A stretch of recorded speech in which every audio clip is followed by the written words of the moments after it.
find yourself getting passed by multiple cars, as I mentioned earlier on. So Ewan in a very precarious situation, but he often finds himself in these places. Doesn't qualify as well as he races. Up front, they are getting with Lee Aberdeen and Luca Varani, not very far apart at all here. But I just want to see how Alistair Haig deals with Marcello Kessler coming around the old hairpin.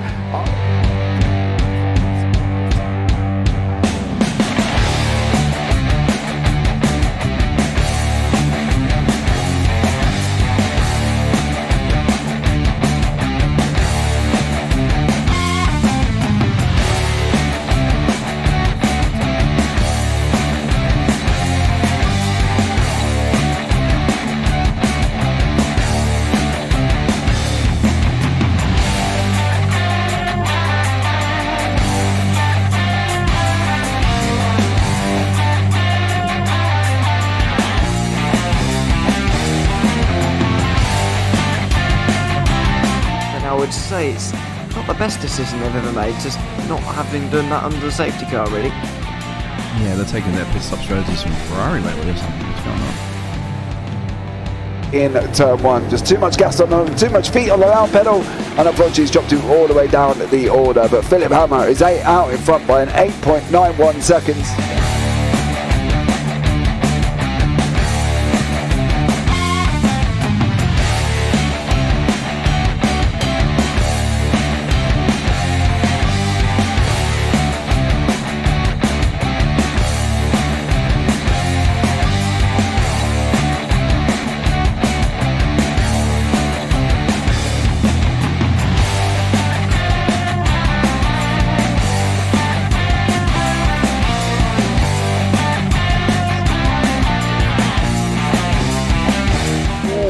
Dan Michael is a wall there, sir.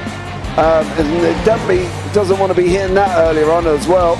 Difficult, the understeer is in the dirty air through that final corner because it's such a long corner and you get dragged off into the grass very easily. He'll have the slipstream down towards the chicane. Peterson was briefly alongside, but that slipstream has saved him and kept him in third. Yeah, Varani now lost a little bit of time to Aberdeen, about half a second. Peterson is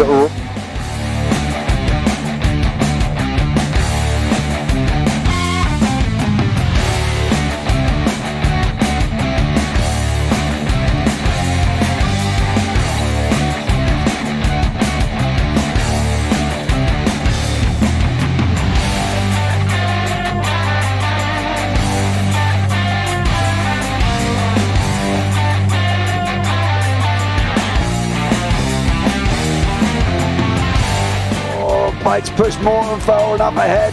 He's got out of line. It's now Pike could have a go at Werrell. Don't push him off. He's in the championship fight. Jack Werrell chasing down Carl Jacklin. Further down, Rob Williams and Chris Barnes. Sensational run outside line now though for the heavy braking zone.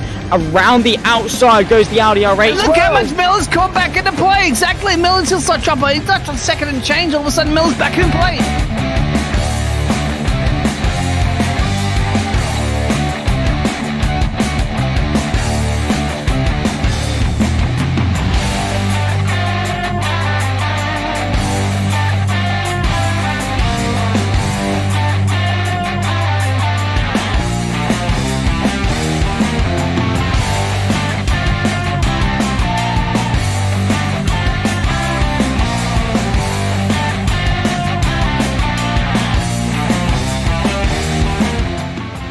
Moving on to the back end of Phil Jocelyn. So there's been a lot of movers and shakers in this first 2 laps here for race. Absolutely serious racing league. Everybody's allowed to have fun. Yeah, it's all about the entertainment. So I hope everybody is enjoying themselves out there in the chat. We know that Ron is been enjoying himself watching. The Burger King machine's off into the grass a little bit there. Is that really bunching up now?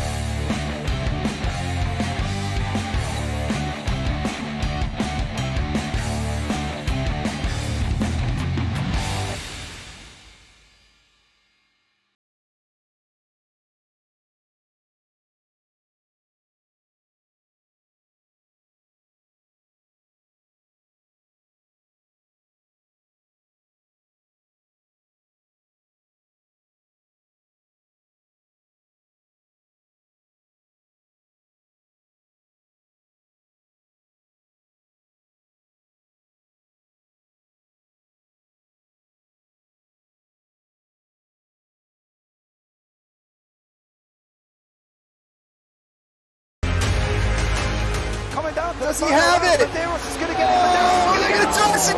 They haven't got it. He's on the outside line though, going into the fastest corner on the circuit. Surely this can't work. Dominic Ligner has got a sensational run outside line now though for the heavy braking zone. Around the outside goes the Audi R8. Look how much Miller's caught back into play. Exactly. Miller's still such up. He's not on second and change. All of a sudden, Miller's back in play. Can Barry do it? Big Barry's going to do it. Big Barry.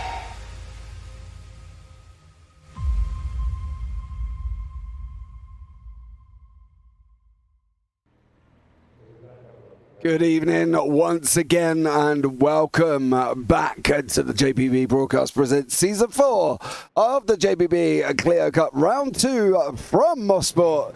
I am James Parfitt. I'm going to be joined by Ewan O'Leary very, very shortly, who's got an important announcement for us. But we are at Round 2, the last one before the Christmas break, before we then don't come back until the 8th of January. Yes, I know it's a long one.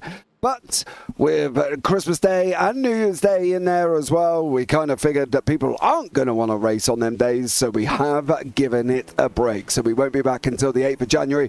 After this one, guys, when we visit Circuit de Catalunya, and that will be on the national circuit. I'm going to bring Ewan in straight away. Ewan's got an important announcement for us here. Good evening, young Ewan. How are you, sir? Good evening. Doing well. And it's not from me, by the way, the announcement. Don't worry. Oh, it's not from me. It's from, but I am saying it, so I get what you mean. It's from Craig Jones, of course, who has sent us a little statement before tonight's race, and so he asked kindly if I could read it out at some point in the broadcast. And given we're just getting into things, we're not quite in qualifying yet, so we'll do it now. So Craig Jones just sent me a statement, a message from himself, just for me to read out at the start of the broadcast, and it reads. Starting, hello all, what a difference a week, mates. He says he's alive and feeling great, which is good.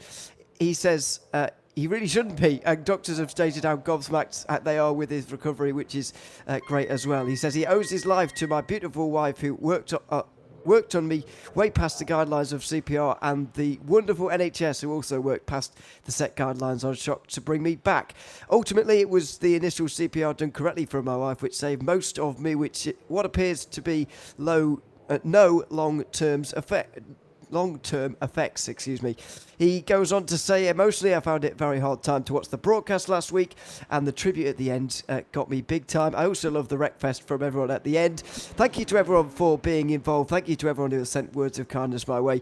Big respect to my teammates who have all reached out daily to see how I am. And a special message also needs to go to my good friend James Parfitt, who I could hear struggling his way through the broadcast. James was straight down to see me in my coma, using the opportunity to try and paint my toenails whilst in this vulnerable state.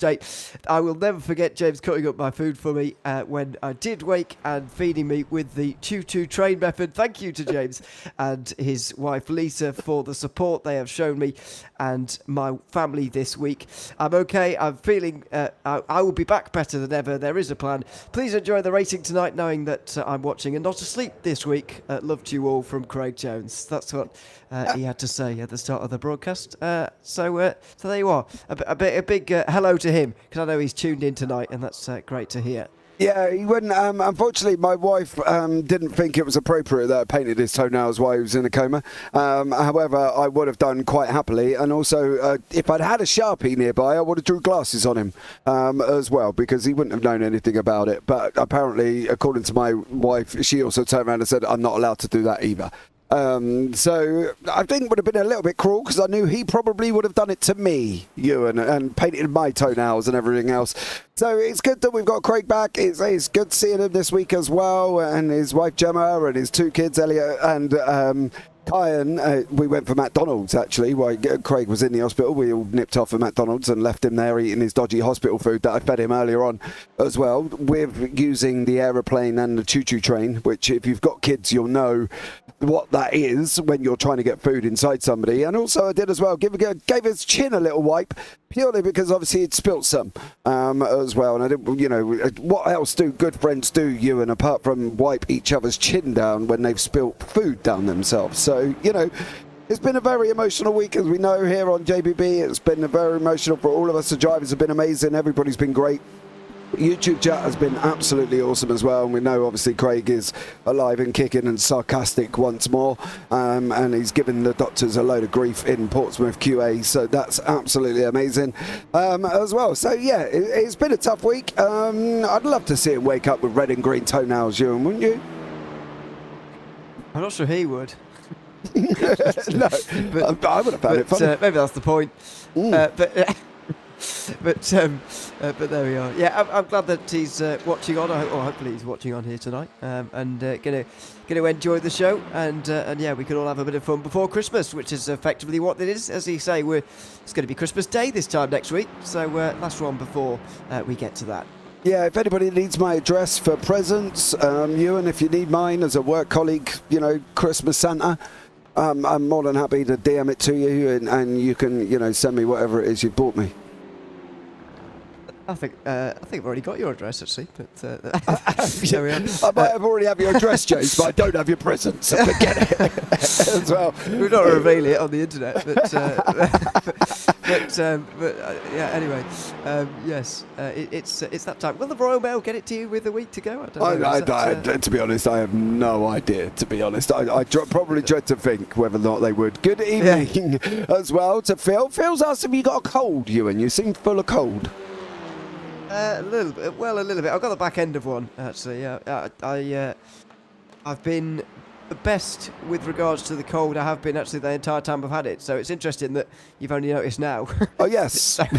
so maybe it sounds worse now than it actually feels when it was worse. But there we are. I don't feel as bad as I maybe sound. Yes, Austin as well. Let's go, Mark Draper, who you've never met, which is absolutely amazing. Hashtag keep fighting Greg. Phil as well, keep fighting Greg. And then Phil asked, have you got him one of those plastic bibs to catch the food, James? I haven't yet, Phil. But trust me, when he gets out, he's going to be in a load of grief, is Craig Jones anyway, as well, because this is Craig who feels he wants to get out of hospital and run a marathon, when really he needs to be sat down on his butt doing absolutely nothing. So there you go. So don't you worry, Phil. I will keep him busy doing JPB BDLV stuff, and obviously the charity race that we are going to do for the QA hospital as well, for looking after Craig and well, putting up with him, really. Let's be honest, not everybody would want to spend 24 hours a day with someone, whether he was asleep for 4 days or not, really. Let's be completely honest here as well. Right, now we've done the niceties out the way here, Ewan. Racing at Mosport. Now, me and you have been here mountains of times across different cars. Now, we've got these little nippy Clios here at the moment. We've got 22 of them going to be taking part here this evening. What do we think is going to happen here with these Clios? Are we expecting chaos, or do we think the racing is going to be so clean and epic that they're not going to have any issues? Well, first of all, I'll say that I've never actually commentated on these Clios before, so it's hard for me to judge exactly. But Mosport is one of those circuits where it is quite difficult to stay on the road sometimes. It's not got much room for error. I know there is a little bit more room these days in real life than there actually is in this version that we have on iRacing. These days on the exit of turn 2, there is actually runoff now, tarmac runoff, instead of the grass that is there in iRacing. But I know that there's a bit of space on the exit of turn 1, for example, and there's a bit of outside space there as well. But the walls are pretty close. The grass lines the circuit for the most part, and that means that driving on your own is even a bit difficult, really, around this circuit. So when it comes to racing, I think it's going to be extremely close. These cars are, of course, a little bit on the slow side. If you look at the full scale of iRacing and the cars that they have, these are certainly towards the slower end of the spectrum. However, that means that they'll be getting slipstream for longer. It means they'll be sitting in the slipstream for long periods of time on the straights. The pack will get closed up, and it will mean we have some very close racing and hopefully good racing as well, but it's always very difficult to keep it clean around a circuit like this when everyone will be as close as this. Yeah, exactly. And these cars, as you say, are on the lower end of the spectrum, right? And in conjunction with some of the pace of some of the cars, they've got 700 brake horsepower here as well, 5 gears, sequential gearbox. They've got all the makings of something great, but as you say, they can take a bang, and they can produce great racing, and we've seen it across the seasons. We're obviously in season 4 now, which just seems crazy that the first one was back in September, I think it was. Yeah, it must have been. And now we're going into season 4, and we're still going with what some have deemed that race this every week. You know, one of the best cars for people to learn their trade in, because it isn't a GTP, it isn't an LMP, it's not something that's going to rack your brains out like a W13 or something. It's a nice, simple, you know, almost roller skate on wheels as such. Yeah, although roller skating is quite hard, but anyway, that's it is story. Actually, yes. Yeah, it's front wheel drive. There's not too much oversteer to it, but even if there is in a front wheel drive, you can just smash the throttle and you'll be set back straight anyway. So it's fine. It's a good place to learn your trade if you like it. Especially if you're a bit tired of the Mazda, which people I guess maybe are at this stage. It's a little bit more advanced than that, but it will help you to just take those few steps up. And I guess next on the list after this would maybe be, if you don't want to go through all of the production car challenge cars which you have in iRacing, like the Ford Mustang, if you don't want to go up through there, because that's a bit more of a difficult car to drive, and you can maybe step up from this to a GT4 and then start racing in that, because that's got traction control and ABS to help you out. It's not loads quicker than the Clio, although it is a bit quicker, and so you can start to work your way up the GT ladder in that way.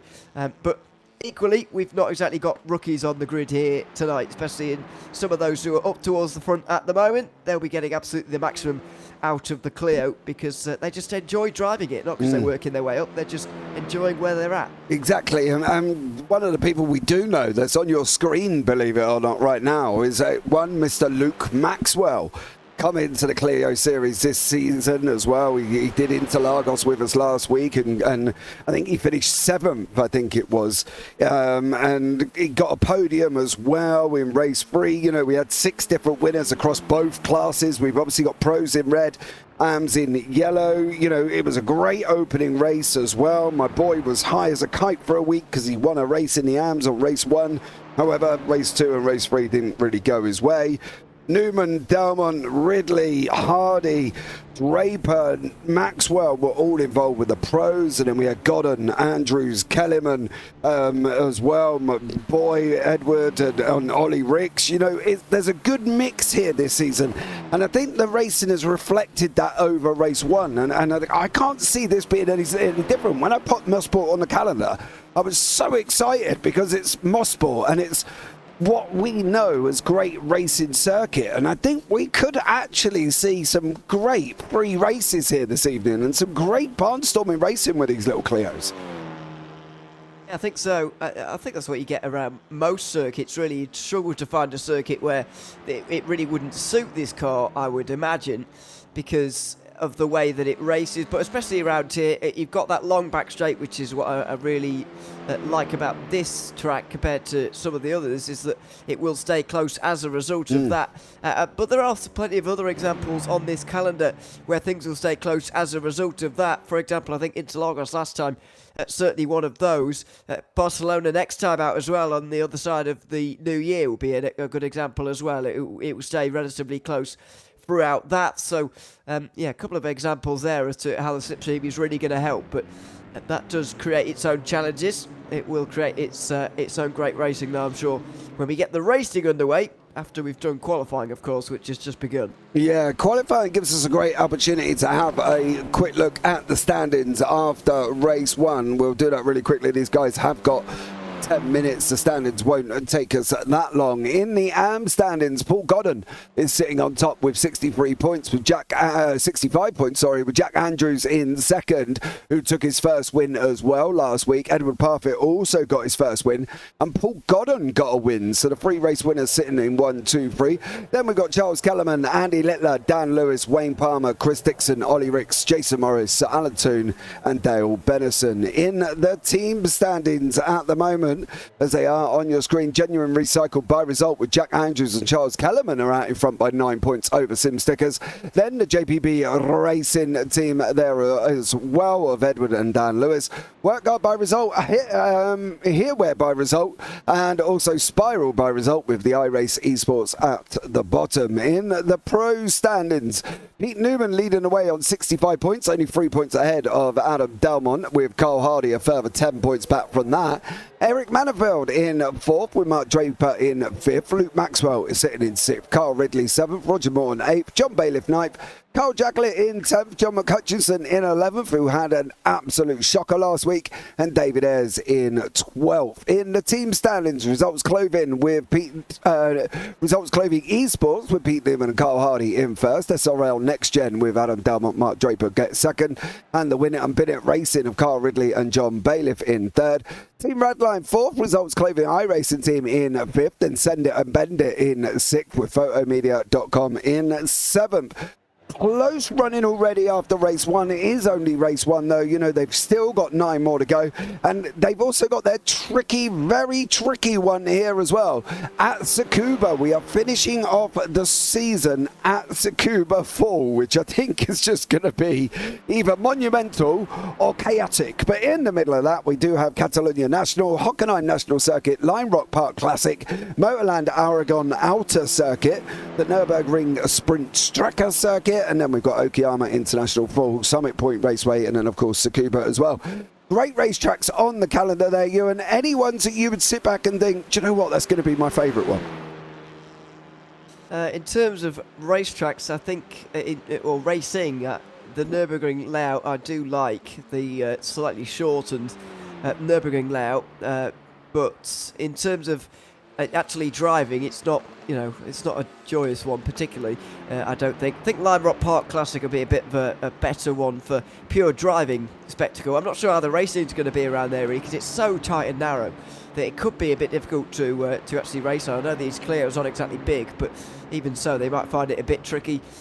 Lime Rock Park's going to be an enjoyable one to drive around though, certainly, and I think that's going to be an enjoyable one. I think in terms of good driving challenge and also a good bit of racing as well though, but it doesn't get much better than Mosport really in terms of the balance of those two things. It's not many racetracks where you get both of those things in one, but I think you do around here. We've got Albert Delmont leading away, 1:31.363 at the moment. You can see times coming in thick and fast at the bottom there as well. They are just all doing their first lap, getting some times on the board, so hopefully we will be able to see how they all get on here as well. I think Mosport is one of them circuits that I love. I think regardless of what circuit, you know, what the car is, I think that's where I was going with it. Mosport always delivers great racing. We've seen it in SR10s, and you know, they were absolutely incredible, and I think it's kind of made for the Clios. It's not too long where you sit back with like a two and a half minute lap. It's not too short where you're sitting there with a 59-second lap. It's kind of, I don't know, as Goldilocks says, just right. Yeah, it is, and we're already seeing the effects of that on the back straight there in qualifying, even side by side between a couple of drivers here through the final couple of corners, just behind Roger Morton, who we're following at the moment. It's a couple of them just going side by side into the final 3 turns, turn 8, which has been one of the better overtaking opportunities for quite some time at this circuit. You do often have to run side by side throughout there though, and work it out throughout, so that's what they've done there, but it's already sort of being writ large for us here, the side by side going on there behind. In qualifying, it could be crucial as well, this slipstream, because you can gain quite a lot on that back straight as a result. Yeah, absolutely. That's one of the JPB Racing. That's my boy, Edward, who's with also in front of him at the moment there as well. That's number 264. Who is 264 at the moment? It's one of the results, boys, I can tell you that much here as well. So we'll see how this one all pans out and see how it all gets on. It's going to be a very interesting evening. Any particular place that we think could cause a problem, or anything that we think They might have to be a little bit careful. As we know, the outside of turn 2 is always difficult at best to go round. You know, you've got Moss, you've got the Andretti straight, you've got 8 and 9 and 10. What do we think in conjunction of overtakes? What's going to be their best opportunity? Yeah, the obvious one, of course, is Moss Corner, which you mentioned there. Well, you mentioned almost all the corners, to be fair, so I'll pick one of them. Moss Corner, I think, is going to be the one for me. If you remember that Radicals race we did last season, it was about a month or two ago, maybe. Well, yeah, maybe about a month ago. Everyone went wide there. Now, I know the Radicals are a very different car to drive than this one. It's downforce based, it's rear wheel drive, it's a lot faster by about 20 seconds a lap, I think, around here. So it's a lot faster than these Clios. But they were running wide at Moss Corner, getting into the grass and spinning around fairly often. And that's not going to be the only place where they come unstuck today, I wouldn't imagine, but that's certainly going to be one of them because of previous experience. That's just what it's telling me, really. Moss Corner is very difficult to get right. Even, you know, I talk about the slides being able to be saved by the front-wheel drive and the fact you can just floor it.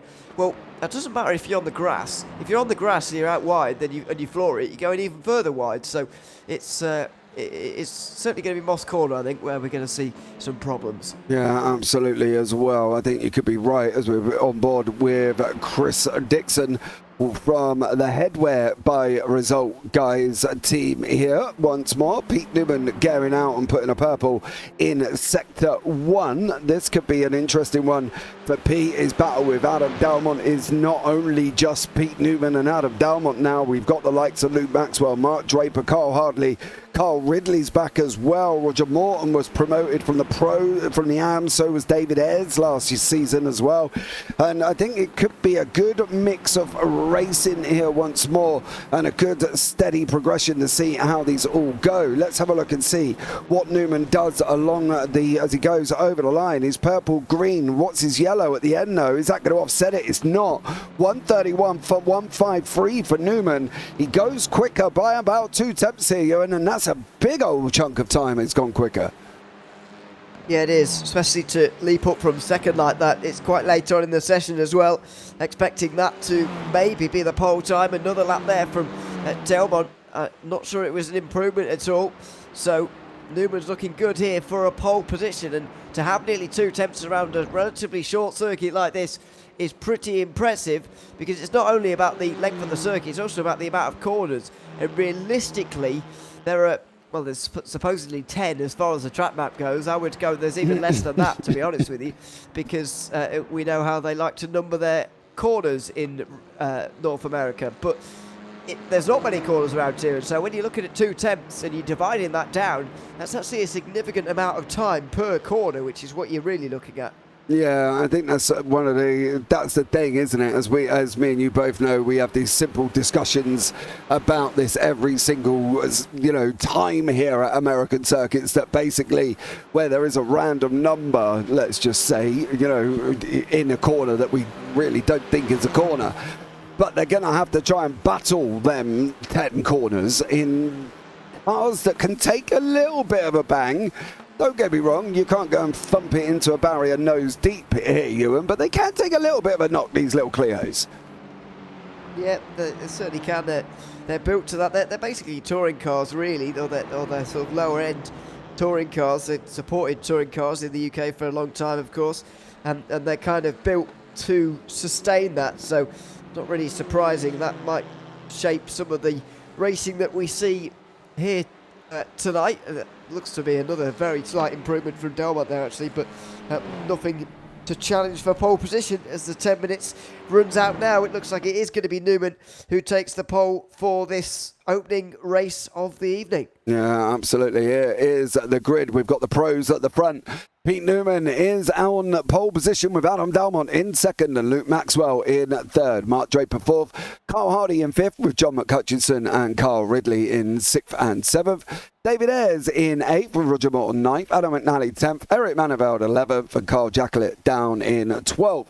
Into the AMS we go. Edward Parfitt is on pole position for the AMS with Jack Andrews, Paul Godden, your 1, 2, 3, your 3 winners from last week actually.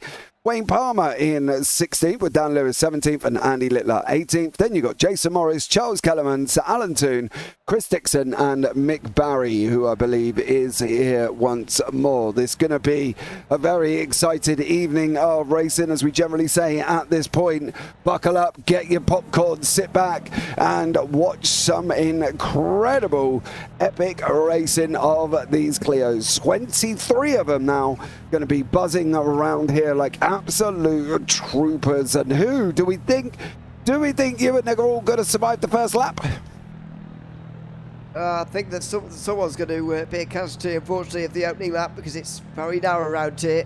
You run out of space very easily. Let's see what happens. Yeah, Adam Delmont now sitting on second place with Pete Newman on pole. And now, guys, we are green. 20 minutes of race one is up and running there as well. And it is Pete Delmont takes the whole shot. Pete Newman, sorry, takes the whole shot. Leads us into turn one here as well. Carl Jacklett manages it as well. Edward hangs on to the AM lead, but now we're coming into the corner that's going to make or break some people's racing. And is it going to break Carl Hardy? Almost there as well, not on the outside. You don't want to be on the outside of turn two there, but at the moment, Ewan, everyone got away cleanly. Yeah, just about. There was someone very close to the grass on the outside there, and very close to being out into the grass and in a lot of trouble there. A bit further back, by the way, for the final three places in Pro, with 3 wide almost going towards turn 4. Everybody else backs out, and Parfitt especially, but it's a real roadblock at the moment for the AMs as the Pros are going side by side in front, and there's the contact. It's at Moss Corner, and the AM cars are really being packed up as a result of the Pros fighting right in front of them. Yeah, that was Eric Manifield here as well. He's got the inside. Oh no, is there going to be contact? There is. That is Manifield and McNally, I believe, in the 4.78. It was Adam McNally who made contact with Eric Manifield there as well. If we're looking at portioning blame, well, we'll put it down to a racing incident as Delmont and Newman manages to hang on there, but Adam Delmont almost gave him a little lap tap, and Delmont's out in front with Luke Maxwell in second now as well. Oh, they're off. Oh no! Oh dear. Draper as well. Newman's got no front end at the moment, and Draper is dropping down the field and back to the pit lane, maybe at the back end of the field. What a shame that is, as a great battle at the front of Pro comes to an end. It's Newman who's got someone, he's got Draper on his outside, and he just hasn't given the room, I'm afraid, and it's put them both in the wall. Oh, Pete Newman and Draper there, unfortunately having a coming together now. Newman is tacked up behind Edward here as once more they go off round turn 3, dropping down into 4. Not a good look so far at the moment. Jack Andrews is now fighting out with Pete Newman, while Paul Godden is in a battle with Wayne Palmer, Carl Jacklett, Andy Littler here as well, with Charles Kellerman in the background in the green bonneted Clio there from the Genuine Recycled by Results team. Mark Draper is back into the pits. Jason Morris is back out. He's gone into the pits as well, but great battling through the mid-pack, and Luke Maxwell up front with Carl Hardy sitting in second place at the moment. Great run for Luke and a great opening here as well. Bit different from the SR10 for Luke Maxwell. Yeah, it is, and certainly a lot less downforce through this section. This is where the Radical really came into its own, as Maxwell will know, of course, through this high-speed turn 8, but it's where the Clio is really on its last legs. It looks so top-heavy as well. It's almost comical sometimes going through these high-speed corners, but it's a very different car to drive indeed. But he's showing that he's not just a one-trick pony. He can do multiple cars and drive them very quickly indeed. Hardy, they're using all of the road, and maybe more than he's really meant to, on the inside of turn 1 there. Now over turn 2, can't really see where you're going here, but need to clip the apex twice, of course. There's the second one, and let it run out as wide as possible without getting into the grass. In fact, he left a little bit of something on the table there. Now towards turn 3, you don't really want to be up on that curve, but he just grabs it slightly. It won't matter too much in the end. McCutcheon not that close behind him. As then you make your way down towards turn 4. Can't see where you're going here either, but it's slightly less important because it is a flat out run, and then you need to get steeply on the brakes downhill here, and then plunging up again into Moss Corner. Very tricky corner indeed, but a very important one.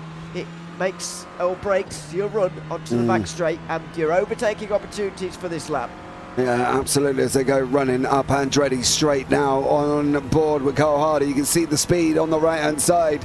We're talking about not a lot. He's doing about 110, 112, 114. Is he going to max 120 before we get into turn 8? Are we going to make 120? Just about there as well. These Clio's doing just about 120 mile an hour there, Ewan. It is a bit different from the SR10s. They kind of do get to their max and then they just kind of cock out on you, should we say, these Clios, but they will provide great action, and Luke Maxwell closing down on Delmont with Hardy in the mix as well. Paul Godden has got kind of almost a little bit of a roadblock in and around him there with Jack Andrews and Edward at the front of this block as well. We've got at least 7 cars together. At the back end is Charles Kellerman here as well, and he's doing some great epic job hanging on to the back of these as they head round turn 1 here on lap 4 with 15 minutes still remaining. It's gone not very quickly here considering the amount of things that have happened over this short period of time here, Ewan, as well.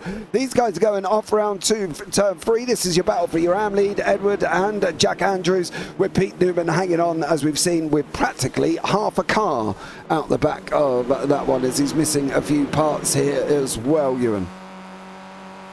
Yeah, you can tell that he is as well, because he's not quite as quick as he was in qualifying.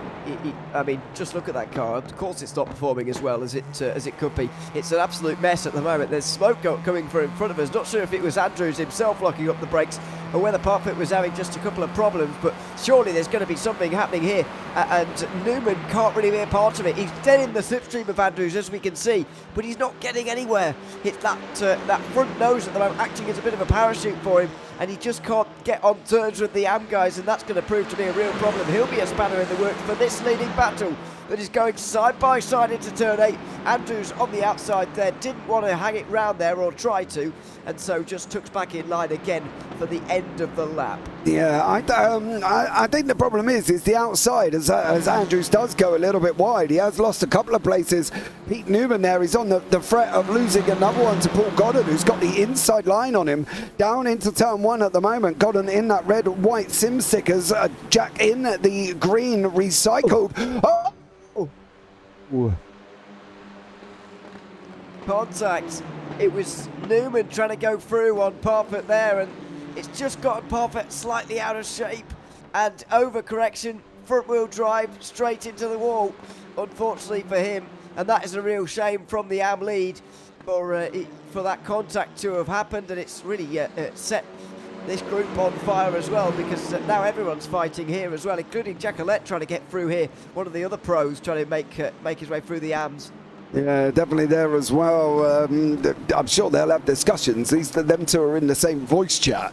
So, you know, for Pete's point of view and Edward's point of view, it could be quite interesting going on in the results chat at this moment in time. John McHutchison is chasing down Carl Hardy as well, and he's got Luke Maxwell and Adam Delmont going side by side into turn 8. Whoa, Maxwell hit the bump. Can he hold it? He did hold it there as well, but boy, oh boy, there you and he took that car up into a little flyer over that little bump into 8. Well, yeah, this is what happens at this. Oh dear, and into the pit lane there goes John McHutchison. But yeah, this is what happens. These groups get closer and closer together. They continue like this, and they're just not getting separated. We've now got only 3 for the lead, though. John McHutchison seemingly innocuously almost coming into the pit lane. Yeah, I'm wondering if he's run out of fuel on that one, or he can't have run out already. That's 12 minutes. Surely he hasn't got that many off tracks once more here, as he, as Paul Godden is fighting it in with Wayne Palmer and Pete Newman. Newman has got even less of a car now after contact with Edward there as well. Unfortunately for Pete, he's kind of hanging on. Carl Jacquelette's not going to let him get away lightly here. His car, he will send that out the inside. Newman's hanging on to what he can get here, Ewan. I think it's all about damage limitation there for you, for Pete Newman at the moment, and try and hang on to as many places as he can. Well, I think the best he can get here is 9th. I think Jacquelette is going to have enough to stay ahead, just looking at the conditions of the car between the two of them. Newman's just got a lot of damage. I was wondering whether McHutchison had a fast repair maybe to take there, but he was in the pit lane for a bit long for a fast repair, so I don't really know.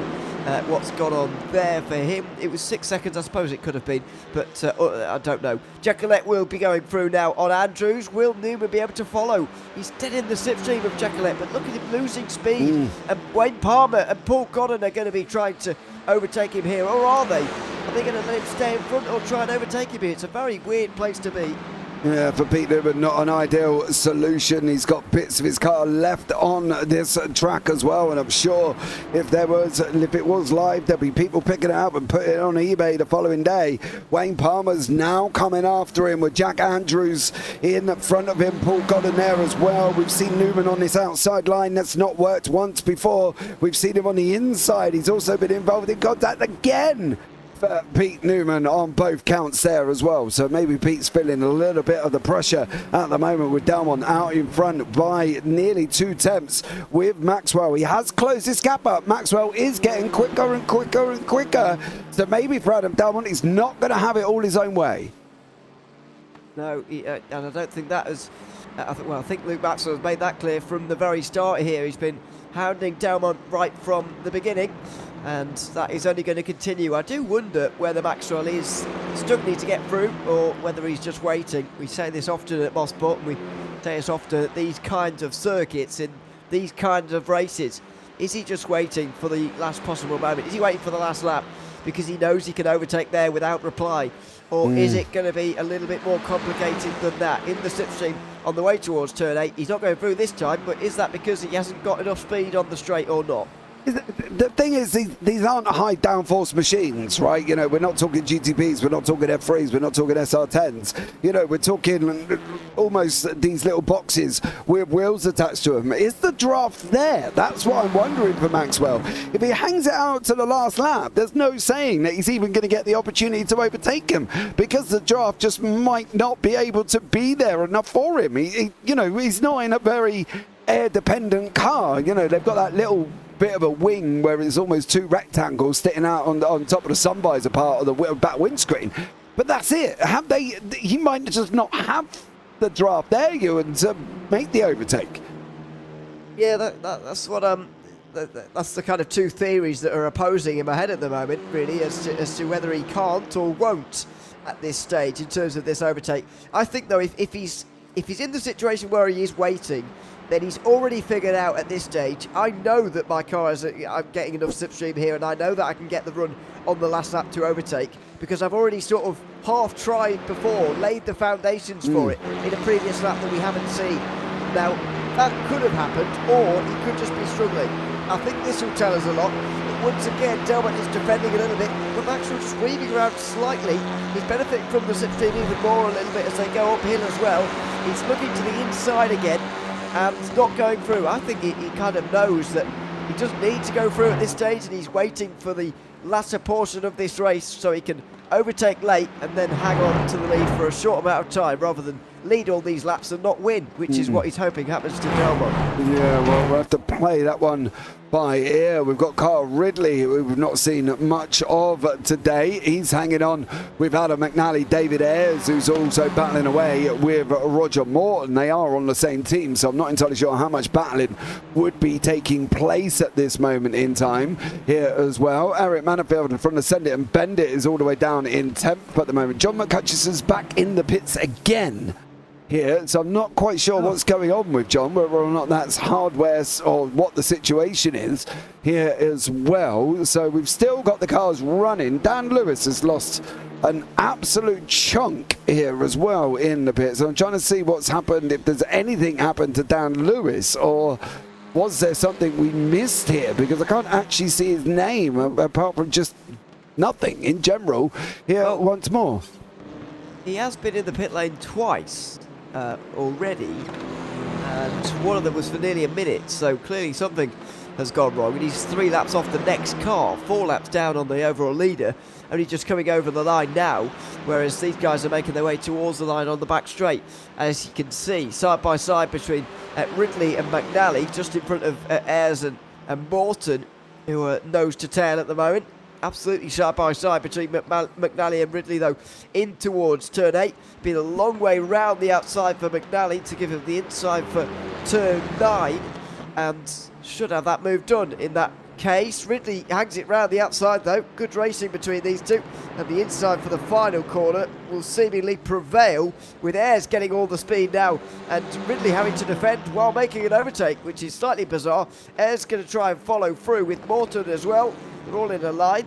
They'll let the two side by side battle it out in front, and they're still going for it.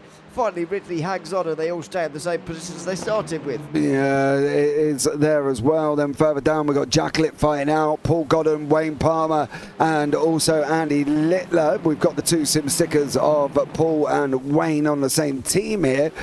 Charles Kellerman there behind him, who's got his teammate Jack Andrews in front of this little train. So there's Jack there, there's the two sim stickers boys, Andy Littler in the middle, and then Charles Kellerman behind there as well. Going into the last 6 minutes, our leader is out of Dalmont. Carl Hardy has cleared Luke Maxwell, so I'm just going to have a look back and see if we can see where that happened.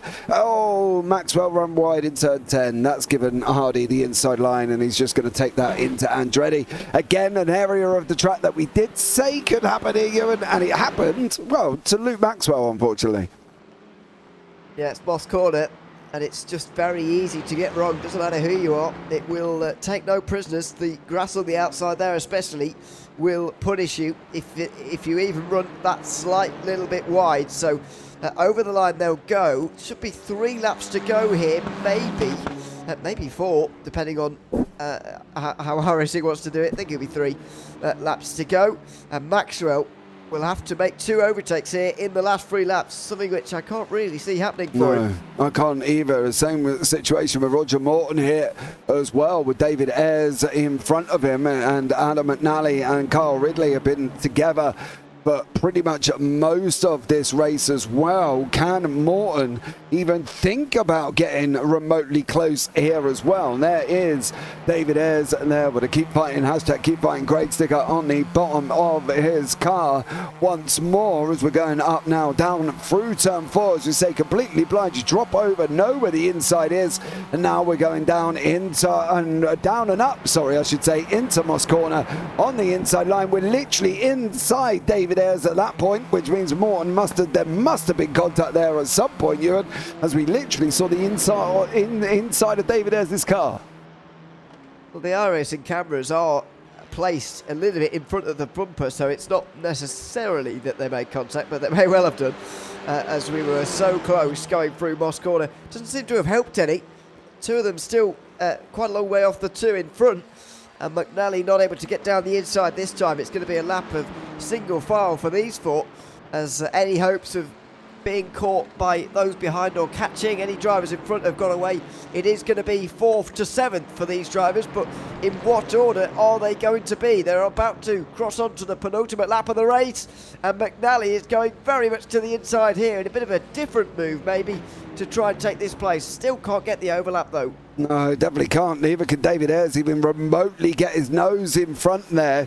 Luke Maxwell and Carl Hardy are close again up front, just as Anna McNally was battling with Carl Ridley there as well. Didn't quite make it through into turn 2 as they're going into turn 3. We've got a 1, 2, 3 and a 4, 5, 6, 7 battle that's going to come, as much as we'd love to say it, probably right the way down to the wire. There is one of them there with Carl Hardy and also Maxwell battling it out here. Round Moss they go, and now on to this run onto Andretti again, and see if Luke Maxwell can get past on this time, or has he just not got the pace to make it through? I personally just do not think he's got the pace to get there, Ewan, as you can see the 4 in the background battling out. It doesn't look like it.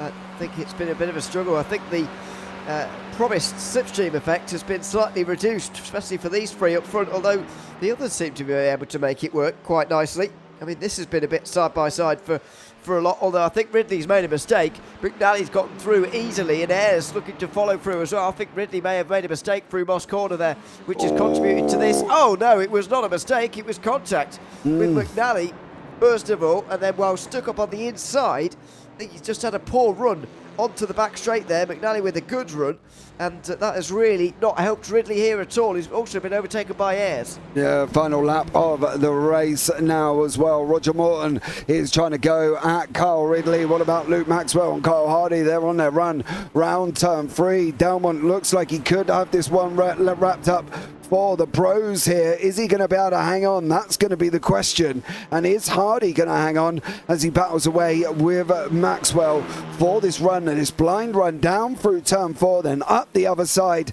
Sorry, turn 4, and then up the other side into Moss, which is effectively turn 5 and 6. Delmont's gone wide. That's going to open it up here as well. That's going to give us a different dimension into this final run here, Ewan, with Delmont running wide. Well, I think what it's done is he's allowed him to take a late apex and a good run onto the back straight there for Delmont, so he should have this in the bag from here. I think Hardy was trying to do something a bit different by going to the inside of that corner there. What it's done, though, he's not been able to compromise Delmont, he's compromised himself. Maxwell, though, still not able to capitalise seemingly into these final 3 corners. Yeah, Adam Delmont looks like he's going to come round and take this victory here in race 1. Is Maxwell going to get Hardy? He's not at the moment. Hardy looks like he's going to wrap it up, but it is going to be Adam Delmont. He is going to be taking the victory with Hardy and Maxwell there. Now we go down into the AMS. What's happening down here? And at the moment, it's Andrews leading the way again for the second week. He's going to take his win here as he goes round turn 10 with Wayne Palmer tucked up behind him. Pete Newman did finish in 9th place, and well, you can see Pete's car. He ain't got a lot of nothing as Andrews comes over the line. Paul Godden, Wayne Palmer and Paul Godden, so 1, 2, 3 for the guys from Sim Stickers, and everybody else coming out behind that. Great opening race. Now we go into a top 10 reverse here, and that's going to bring a different perspective altogether. It is, and that will change the race, especially for the likes of Newman, who showed good pace early on in that race and then got caught up in that incident, of course. That really compromised him over the course of the opening race of the day. So he'll be up there in race 2 for sure, but that is just going to add a bit of a different dynamic to it. I'm not sure how different it's going to be, though, because we did see a lot of drivers struggling to overtake during that race for whatever reason. Yes. As we will find out from John McHutchison as best as I can. Don't forget, guys, we're going to race 2. The guys will have 5 minutes of gridding up time, which is almost like a little mini warm-up, really, that they can run and get a drink there as well. John McHutchison comes over the line. So does Mark Draper, the last ones here to finish off, and we'll bring you up the results from Heat 1 here as well. So Heat 1's results go like this. Adam Delmont is your winner with Carl Hardy in 2nd and Luke Maxwell in 3rd. Adam McNally in 4th. David Ayres in 5th with Carl Ridley, Roger Morton, Carl Jacklett and Pete Newman. In the AMS, it's Jack Andrews, Wayne Palmer and Paul Godden with Andy Littler in 13th. Charles Kellerman 14th. Eric Manningveld down in 15th with Red Parfitt 16th. Mick Barry 17th and Sir Alan Toon down in 18th. Chris Dixon, John McHutchison, Mark Draper, Jason Morris and Dan Lewis. It's going to be a challenging period for some of these drivers here, Ewan, especially those who then pros trying to come through outside of the top 10. Yeah, it is, and very important as well to get yourself in the top 15 for the last race. That's what's most important, I feel, about this second race. If you've had problems in the first one, get yourself up there at least for the second one, because then you'll be having a bit of a better time of things during that final race at the very least, even if you haven't had things go well so far. So it will change the complexion of the day just a little bit, and looking forward to seeing what happens over the course of this second race of the evening, because it is a bit different once you add in a reverse grid, although it's not a full grid reverse, which is probably a good thing. Yeah, absolutely. Adam and Ali there, what a race it was there. Craig Jones, incredible racing. Hey, I'm not there taking part. Well, you ain't going to be here for most of the season, Mr. Jones, so don't think that you're going to be jumping back into your sim rig anytime soon, I'm sure, as your lovely wife Gemma will probably make sure that you're not, dear sir. So, you know, let's get better first, Craig, before we worry about whether or not we're going to get on track here as well. Fuel for John McHutchison. Oh. That's odd. That's a bit bizarre. putting qualifying fuel in during the race, I guess. Not changing the fuel between qualifying and race. It's a fixed setup. Oh. Well, yeah. Also, Maxwell replied with what John McCutcheon had happened wrong, so I don't know how to believe that. Yeah, I'm a little They're bit. probably not lying. I'm a little bit sceptic on that. I'm not entirely sure how that would become a thing. Also, but well, to be fair, I did think you could change the fuel or the fix out, but maybe you can't. Can you actually or not though? Way. I don't think you can. I thought so, but I wouldn't trust my knowledge on iRacing. Yeah, I would have thought so. It's so anyway. Why is Clearly, that's what happened. It's not. Yeah. Everybody's telling me it's not fixed. Since when did we not have a fixed setup? Have I missed something? Have I just completely missed something here as well? Craig, have you made changes without me that I wasn't aware of? Oh no, apparently it's open setup. I mean, I thought it's in the rules that it's fixed. Yeah, I thought it was in the rules. Hold on a minute here. I think something's gone wrong here, Craig. I think I think me and you need a discussion. It's never been fixed. It was fixed. It's never been fixed. That's hilarious. It's even in the rules as fixed setup. You can't unfix, but this is open. Me and you, Craig Jones, need a chat, I think, on this one. Because somewhere You've had the wool over your eyes here, James. somewhere between the admin and the owner, none of us have got it right. Right, let's have a look at the grid for race 2, because we can do that anyway. We know where that button is. Jack Andrews is going to be on pole with Pete Newman in second and Carl Jacklett in third. Roger Morton fourth, Carl Ridley fifth, David Ayres sixth, Adam McNally seventh, Luke Maxwell eighth, Carl Hardy in ninth, and then Adam Dalmont in 10th. Then we've got Wayne Palmer, Paul Godden, Andy Littler, Charles Callaghan, Eric Maneveld, Edward Parfitt, Mick Barry, and Sir Alan Toon. And then on from that, Chris Dixon, John McCutcheon, Mark Draper, Jason Morris, and Dan Lewis. And I will catch up what is going on in YouTube chat very, very shortly. Oh, last season as well. And season 2. What have I been That's missing? season 1 by the sounds of it. What have I been missing in my own series? I thought it was... Never mind. I'm just going to shut up, I think, Ewan. There's not really a lot I could say about that, is there? Well, that would explain why John McCutcheon had to come in. Although it doesn't explain why he had to come in twice. I don't really know what was going on there. Unless he didn't fill it up enough the first time, so he had to come in again to put more in. I have no idea. Mad John's in chat, mind you, and he said, to be honest, fixed would be better. I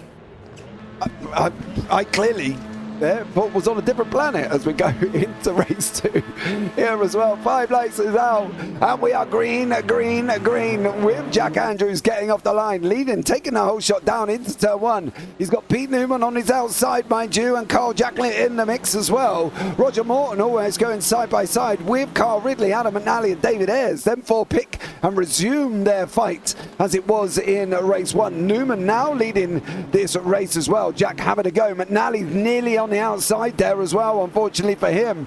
So McNally did manage to hold on to that one once more. I believe Luke Maxwell is trying to make gains on the inside of turn 3 here as well. It looks like everybody's got away cleanly, especially the arm of Jack Andrews there.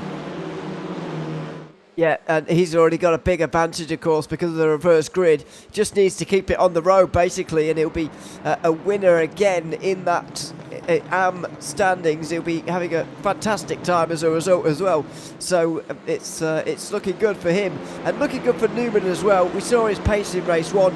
He wasn't able to use it after getting that damage, of course, but now that he's at the front, he's got a new car, he will be motoring in this second race. Yeah, absolutely. You can see Carl Ridley literally on the back end of Carl Jacklett for this first run up into Andretti. Jacklett holding that inside line with Ridley there as well. Morton has got a great off to this race as well. He's sitting in fifth, here fourth in class. Of course, we've got the arm of Jack Andrews in front, who's probably under a sheer amount of panic at this moment in time as Edward Parfitt goes off the side of the circuit. He may have had his Weetabix this morning, but I can tell you one thing, he hasn't had it for race 2 on that one as he's off the side of the circuit. Paul Godden is also another one that took a little trip but has managed to recover here, with John McHutchison moving himself up 5 places here, Ewan sitting in 15th.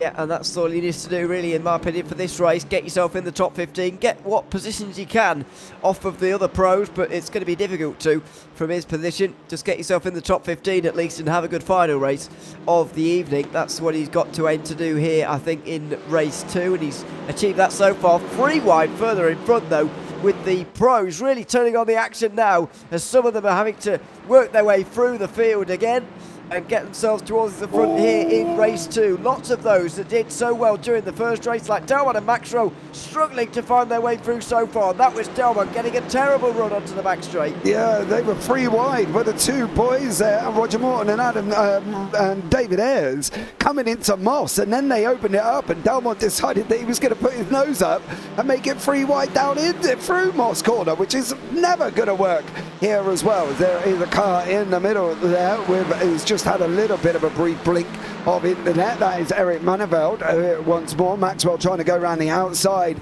of turn 8. Is he going to be able to hang on, get it up the inside for 9 here for Luke?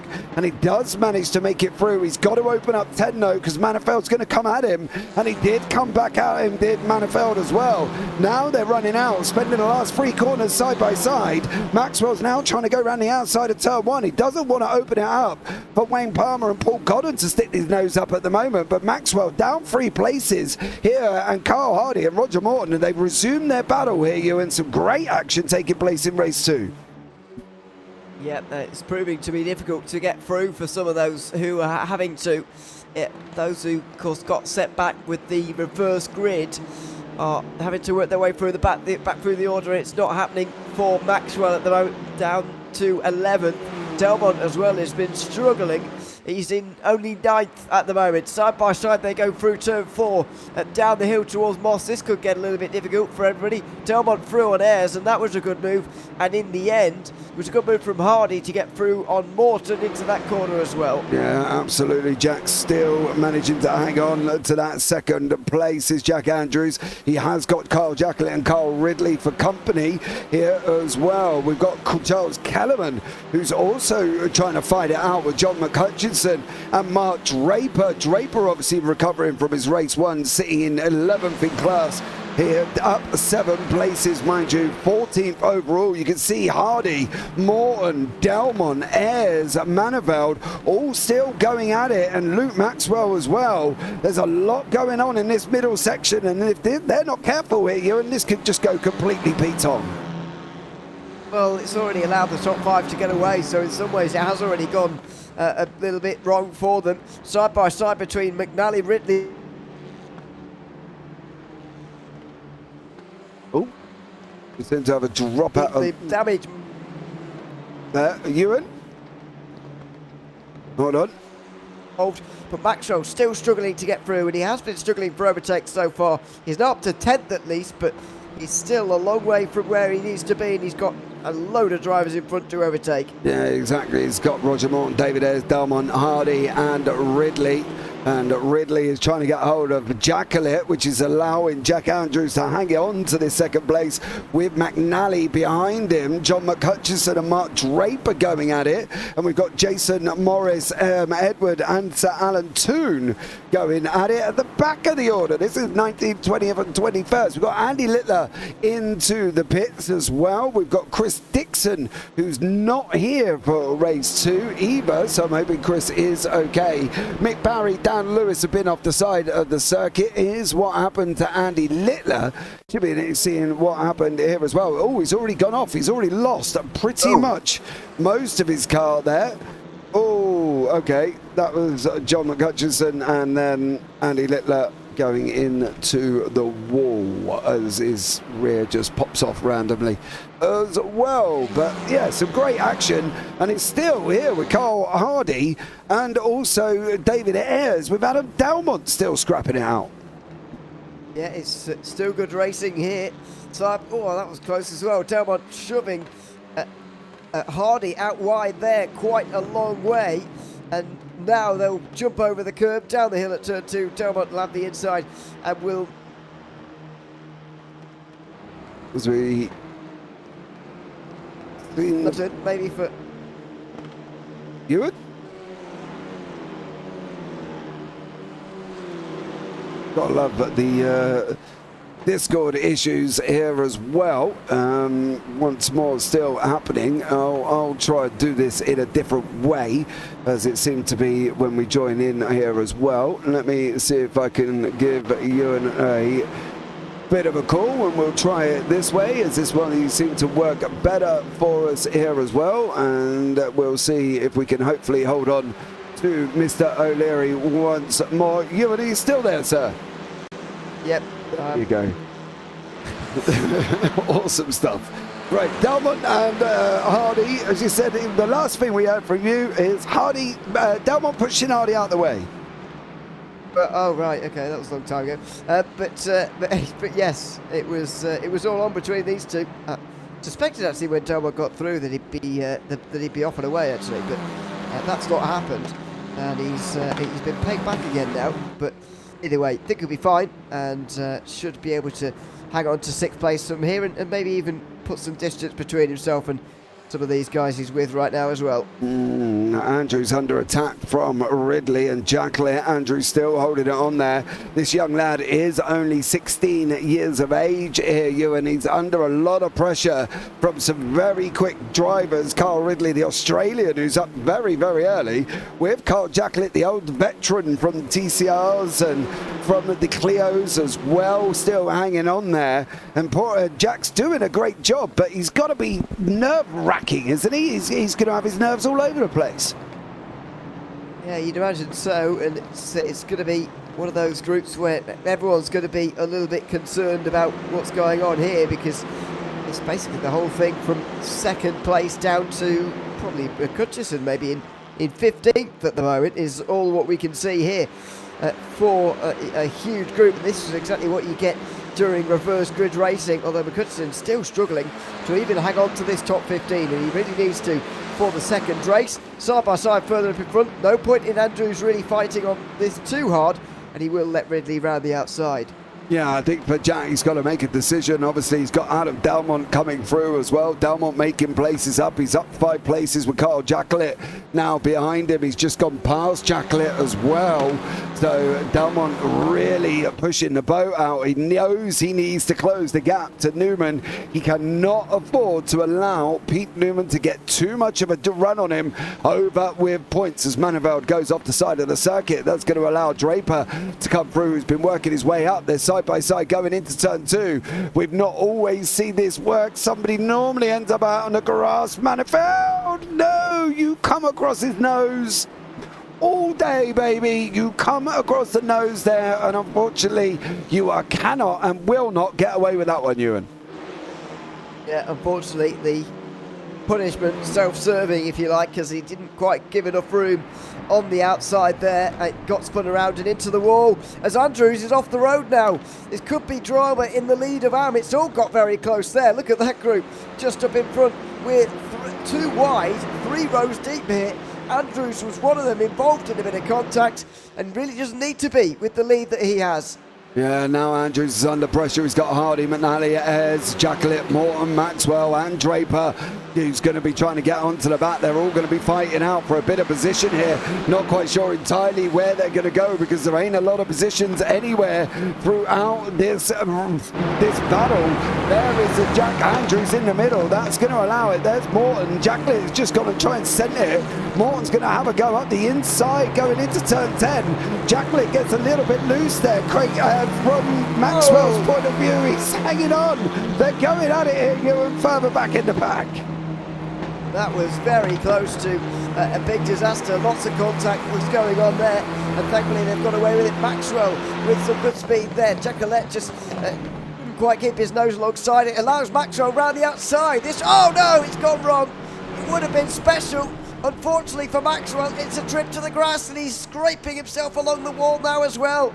He's gone for glory there, and I'm afraid he's come out with damage, and he will be back to pit lane. Yeah, he is. Maxwell's back in pit lane there as well. Unfortunately, we said it was all outside of turn 2 what was going to go on, and that is what happened. 7, 8, 9 and 10 now. John McHutchison, Draper, Jacqueline, Morton, Ayres, Andrews here as well. Andrews hanging on.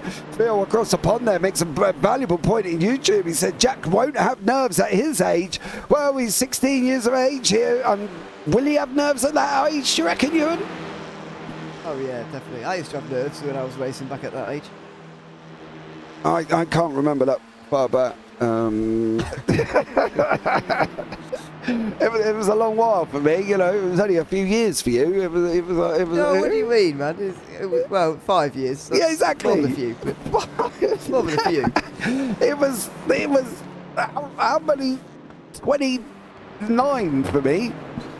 A long time ago. I don't remember if I had nerves or not at that age, to be honest, and I certainly weren't sim racing. I've got Anna weren't even commentating at that point, to be honest. I can't even remember what I was doing at 16, but it was a long old time ago. As Charles Gallivan resumes the fight with Wayne Palmer and Paul Godden, with McHutchison, Jacqueline, Draper, Morton, Ayres and Andrews. Andrews still managing to hang on here, but literally only just with the likes of Ayres, Morton, Draper, Jacqueline and McHutchison behind him.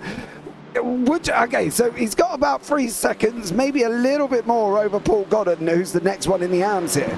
What kind of would you be doing at this point? Would you just let them all through on Moss? Because, I don't know, would you? I don't know if I'd let them all through, but I wouldn't fight them if they tried to go through for Jack Andrews here. There's just no point really in fighting here when you've got Godden so far back. The problem with actually letting them all through in one go is the fact you will actually lose a lot of time, and Godden would be a good deal closer to Andrews, but if he sort of lets them through one by one and he sort of doesn't challenge them when they try to overtake, then he can sort of do it more efficiently, he can stay a bit further ahead. I think that's a better way of doing it, but we'll see what happens. Delmont has been making great progress though over the course of this race. Now up to second, ahead of Ridley, and that might well be where he finishes this race. Yeah, he's got about 6.5 seconds up the road, and he's only got about 6 minutes left. He's got to pull out a second a lap, and at the moment, he last time out 1:31.7, 1:32.1 for Newman, so the chances of that happening are very, very slim for Delmont, but he did what he needed to do. He battled his way back into second. He could not allow Pete Newman to get the gap as much as he had compared to what Delmont had in race 1, of course, where he took a chunk of points out of Pete Newman from that first race. So for him, he's obviously done the job that he needed to do there as well. While he got 25, Newman, who finished in, he would have been 8th in class, is going to take, he only took 14, so that's a 6-point gain for Adam Delmont, and he's only losing, I think, on this one as well. He's losing 5 points to where Pete Newman is now, so an offset that should still keep him 1 ahead, I think, for the evening so far. But from his point of view, he's just got to make sure in race 3, where it's a top 15 reverse, Ewan, he hangs on to Pete Newman's coattails all the way through.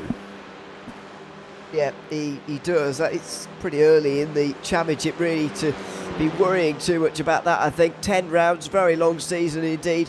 They're going to get up to, you know, well over 500 points by the end of the season. So they're very minor little increases and decreases at the moment between these two.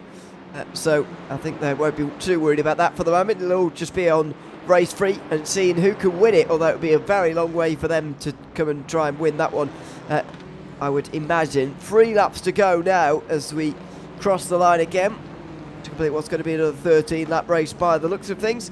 And on this occasion, or on the next occasion, sorry, we're going to get a bit of a closer AM race, I think, as well. Currently 4 of the AM field are inside the top 15, which is good for the race for the win in that class.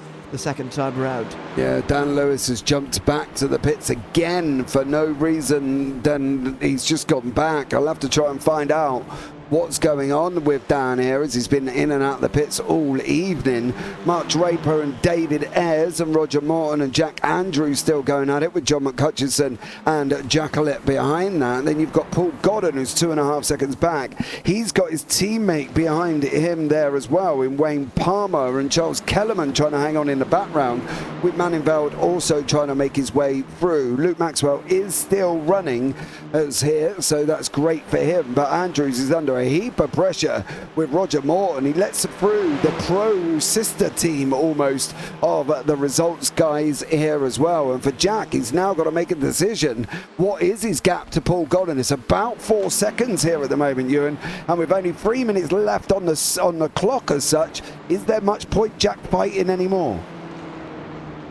Well, I don't think there is. I think he's, you don't score anything, but keeping these guys behind you, there's no point in risking getting involved in an accident, really. I would be letting them through if I was him at the moment, but at the end of the day, you may want to race them nevertheless, just because it might be a bit of fun, and I'm sure it would be, but if you're looking at a purely results-based,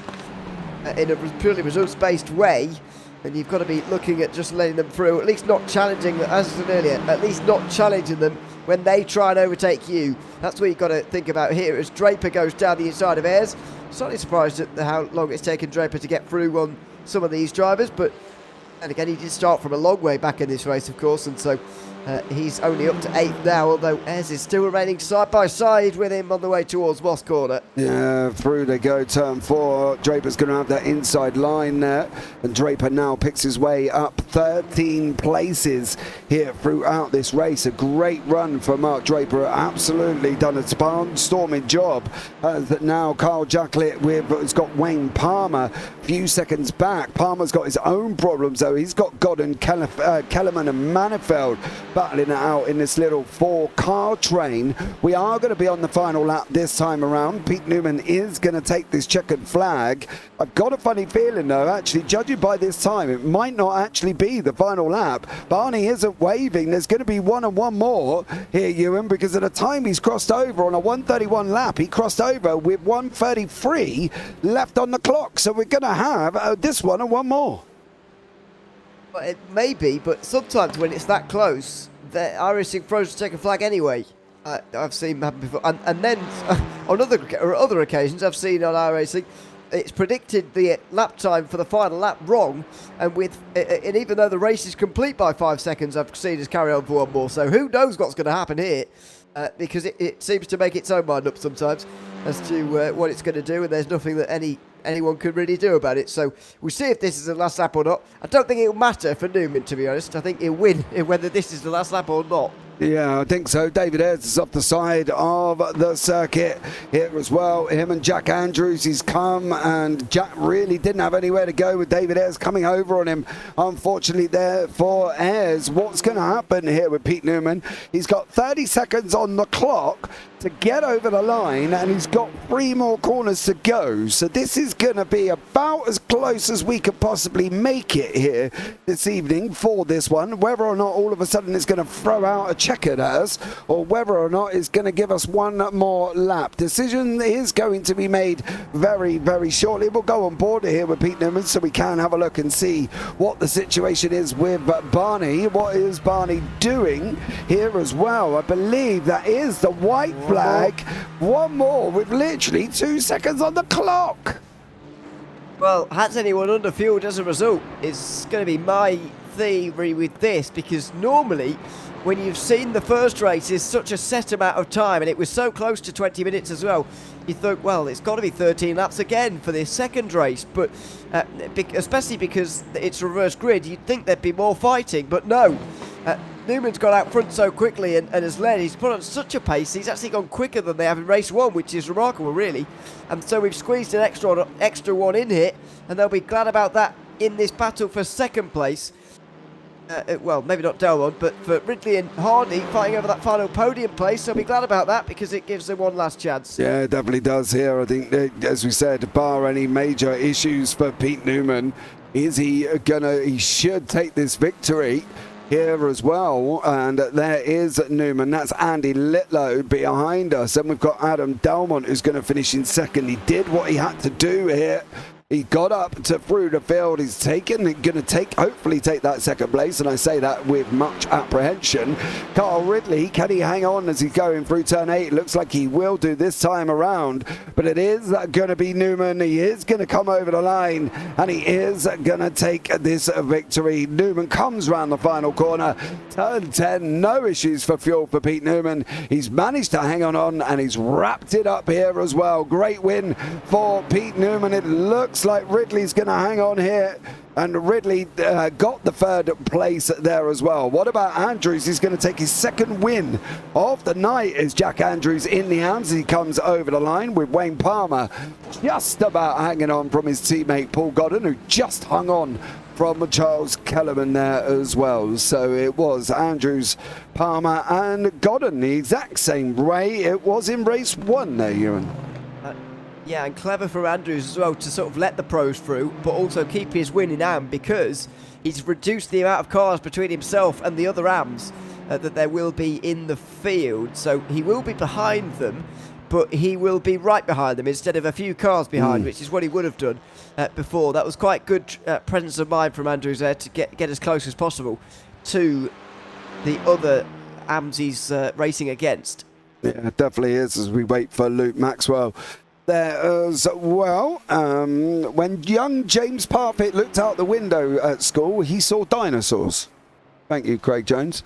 There as well. And then after me saying that's rude, he did turn around and say, so is painting another man's toenails while in a coma. Well, it might be rude, but I didn't actually get the opportunity. My wife turned around and said I wasn't allowed. So technically, I didn't actually touch your toenails. However, I do recommend getting them cut, Craig. They are somewhat a bit long.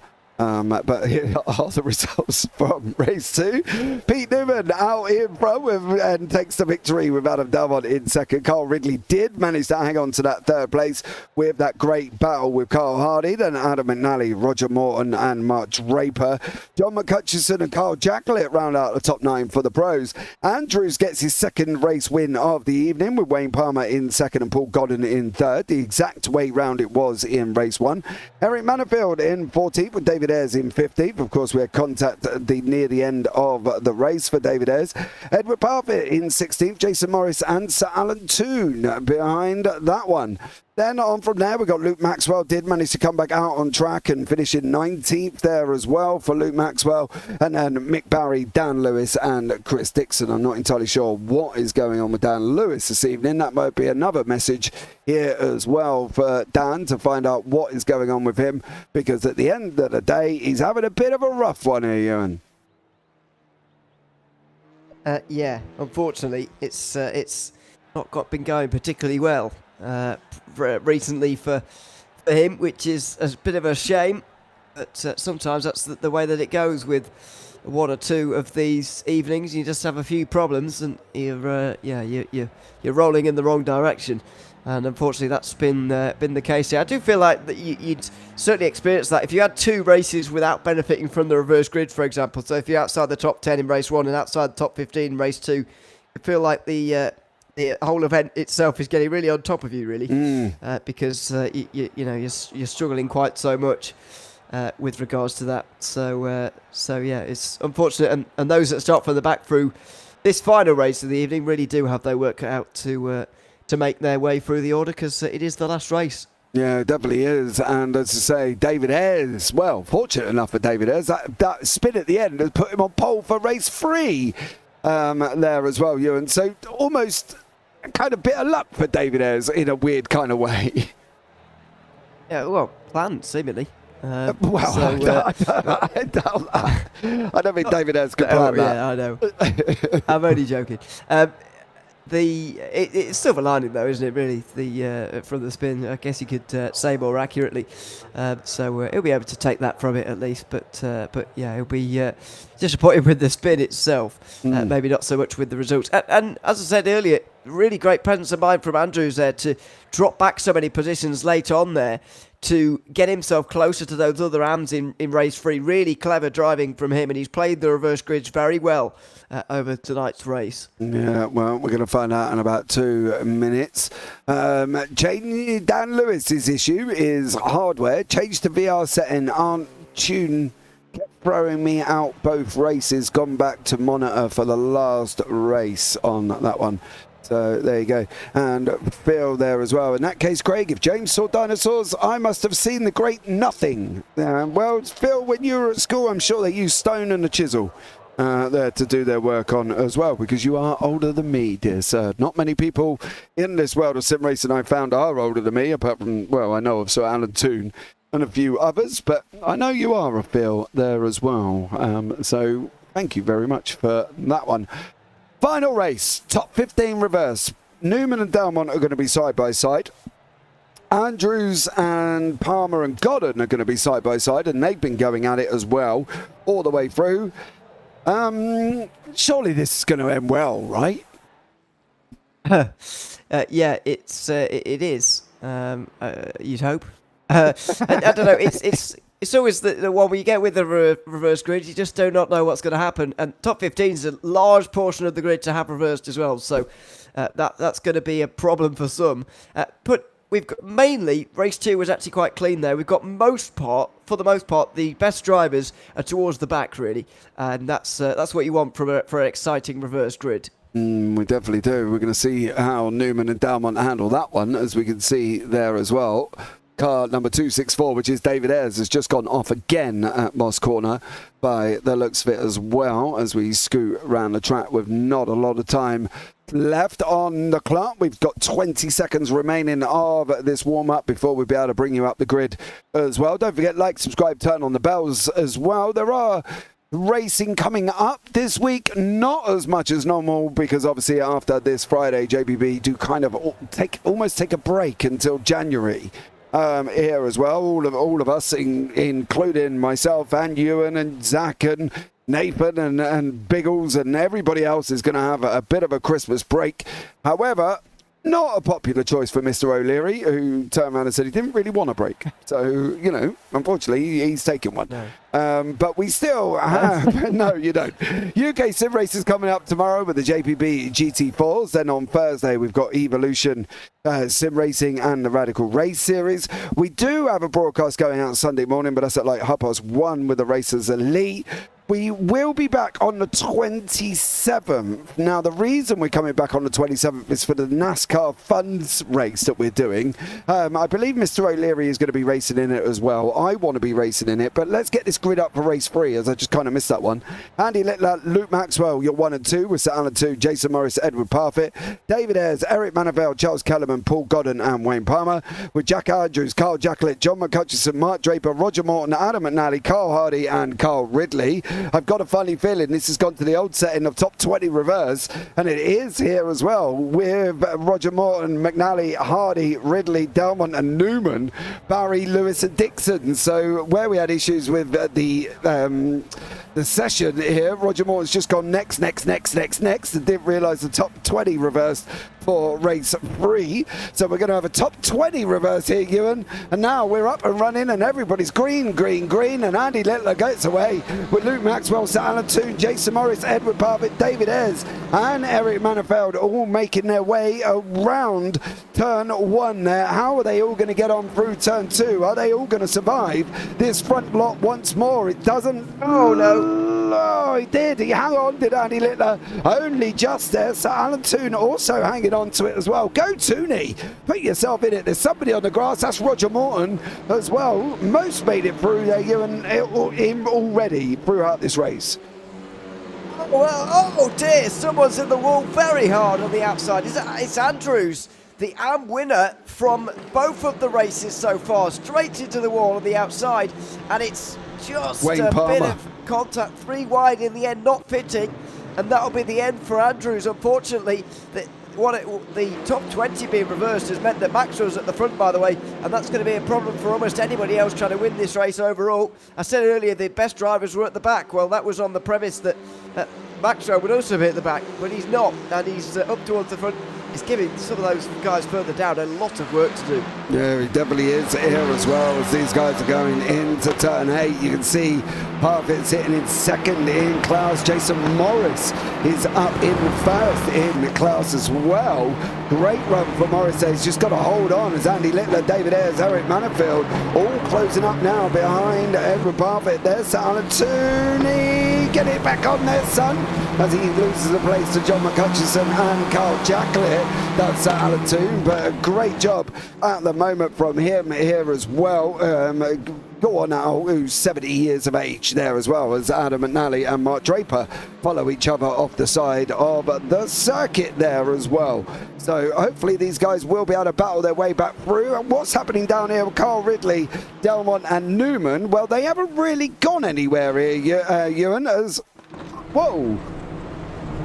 Hold on. Oh, Is that Toon? Sir Alan? Yeah, it was Sir Alan Toon. Yeah. How did we end up there? just going a bit too wide, I think, into turn 3, ending up on the grass, and once you're on there, it's very difficult to get yourself off and get yourself out of trouble again. Oh, there's been a crash in front. Oh, there's been carnage in front. It involves McCutcheon, who's not having a good day at all. Jack Colette's gone around at Littler as well as everybody else. That was carnage at Moss Corner, which I said was going to be an action point today, and it has been in race 3 anyway. Here's the incident itself. It's everyone struggling on the brakes. Contact is made there, and then there's separate incidents as everyone tries to avoid. It's unfortunate for everyone, really, to... and spun around again there. It was Littler, I think it is. Yeah, real shame to see the final race having an incident like that. I've got a funny feeling this may have been Carl Jacklett here. It was. He was. The problem was for Jacklett, he was trying to avoid everything else that was going on in front of him and didn't really have anywhere to go. Somebody else has lost a bumper on the final corner as well. It looks like Jason Morris, unfortunately, has lost that arm lead. Did Morris? Oh no, that's Carl Hardy going in. What happened to Morris? As that's Eric Manifield. Oh. Did he hang on? Nope, he didn't. Coming back on, and then unfortunately for Jason Morris was just put there as well. John McCutcheon and Dan Lewis. Lewis does let McCutcheon go through in turn 3. McCutcheon trying to fight his way back. David Ayres scrapping it out with Eric Manifield now and Paul Godden, and Adam McNally in 4th, resuming with Ridley, Draper and Delmont and Newman. So great battling going on there. Yeah, it is. It's good battling here for those who are left, really. It's not many of them, because we've seen so many incidents so far in the opening 2 laps of this race, but it has now gotten quietened down a little bit, and the groups have started to settle a little bit, and they're only at 15 or so that haven't been into the pit lane so far. A massive 8 of the field has been into the pit lane at some point already. Side by side, a bit further in front between Kellerman and Godden as well. Paul Godden right round the outside of turn 8. Can't do it though. He can't quite keep alongside for 9, so has to tuck back in again. But yeah, Kellerman holds on to 5th place, and that will probably be the cork in the bottle very soon, with the likes of McNally catching on very shortly. Absolutely. Let's see what goes on with Draper and Ridley, whether or not they're going to be able to hang on with Delmont. Delmont's just gone and made his way up the inside here.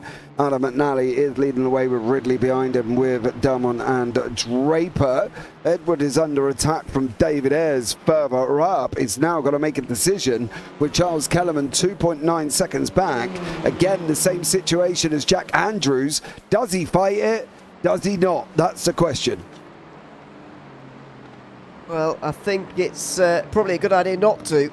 But once again, it's probably not a good idea either to just pull over completely and sort of lift off on a straight and let someone through here. Now, it looks like that's what he's doing anyway, which is fine. I think Ayres had a better run, and we're going to see both of the pros actually get through here. But this is a good idea, really, to let both of them through, get in their slipstream if you can, and try and hang on to their coattails. But at the very least, don't battle with them and lose time, which is what would have happened if he'd started defending. So please just let them through. It's probably the best of the choices there.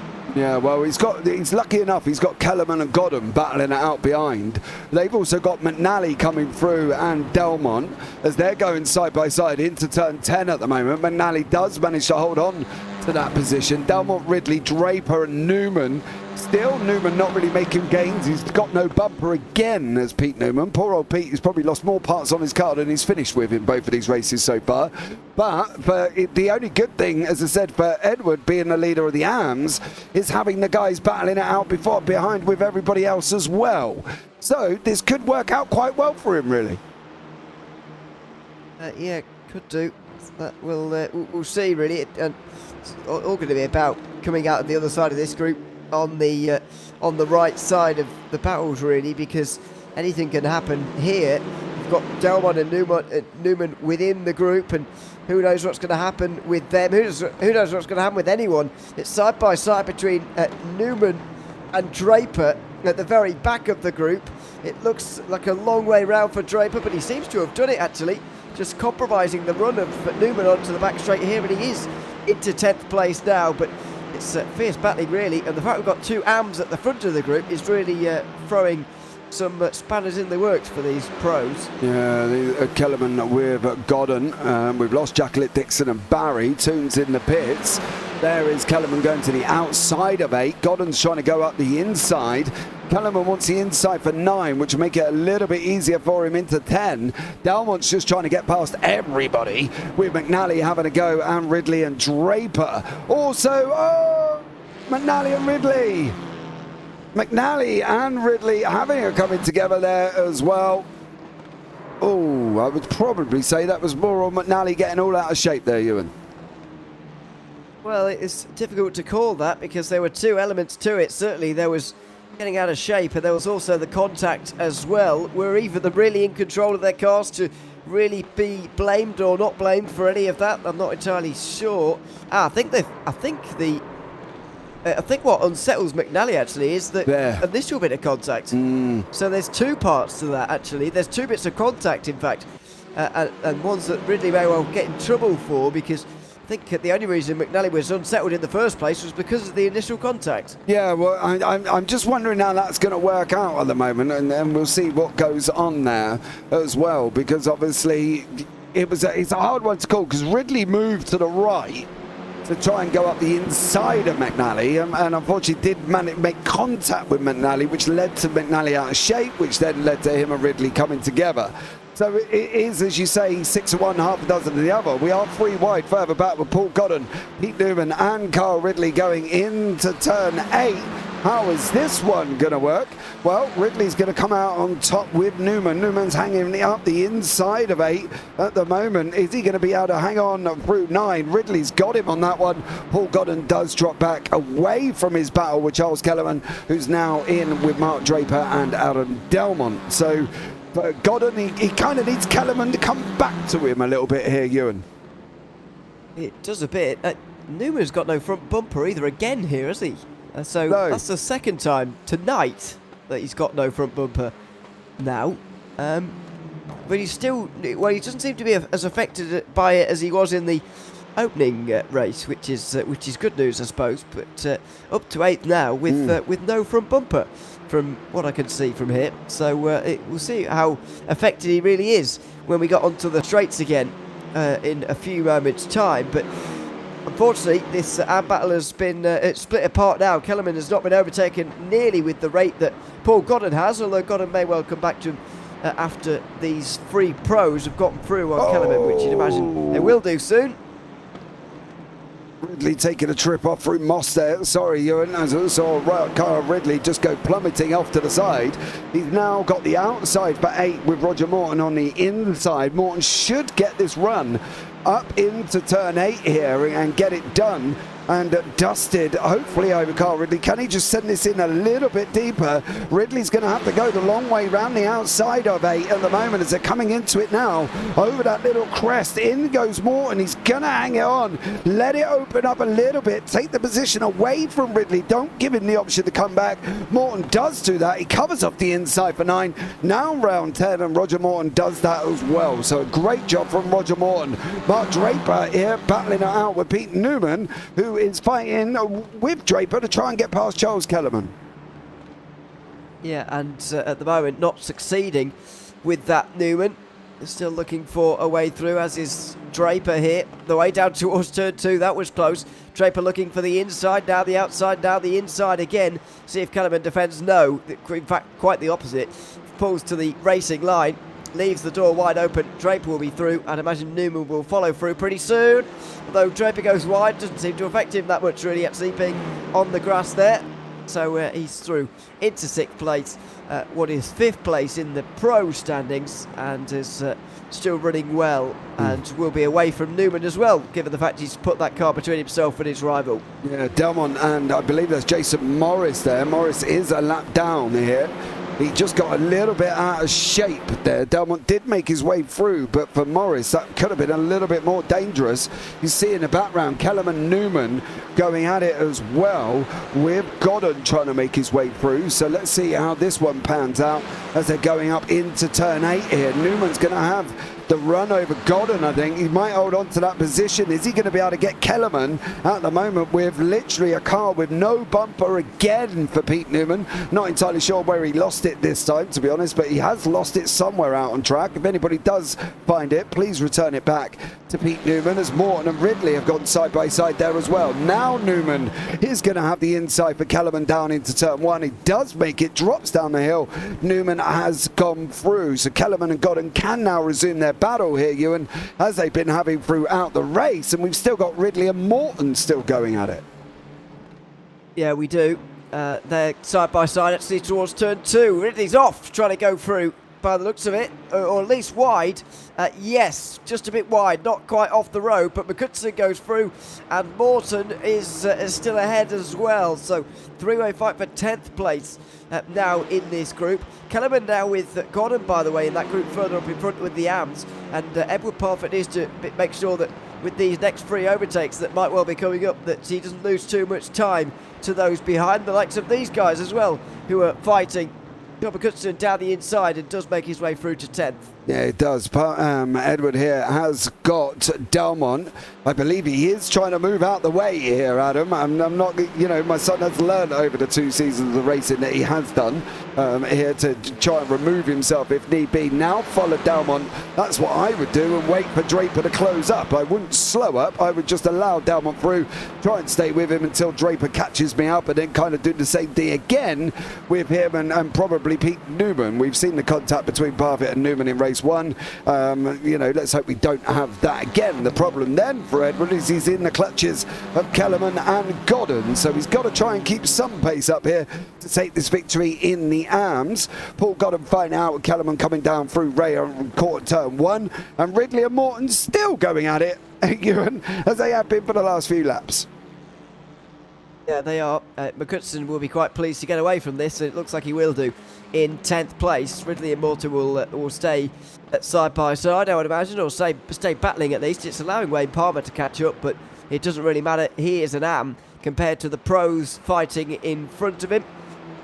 The pros in the red, of course, on the left, and at the moment Ridley is staying in front of Morton.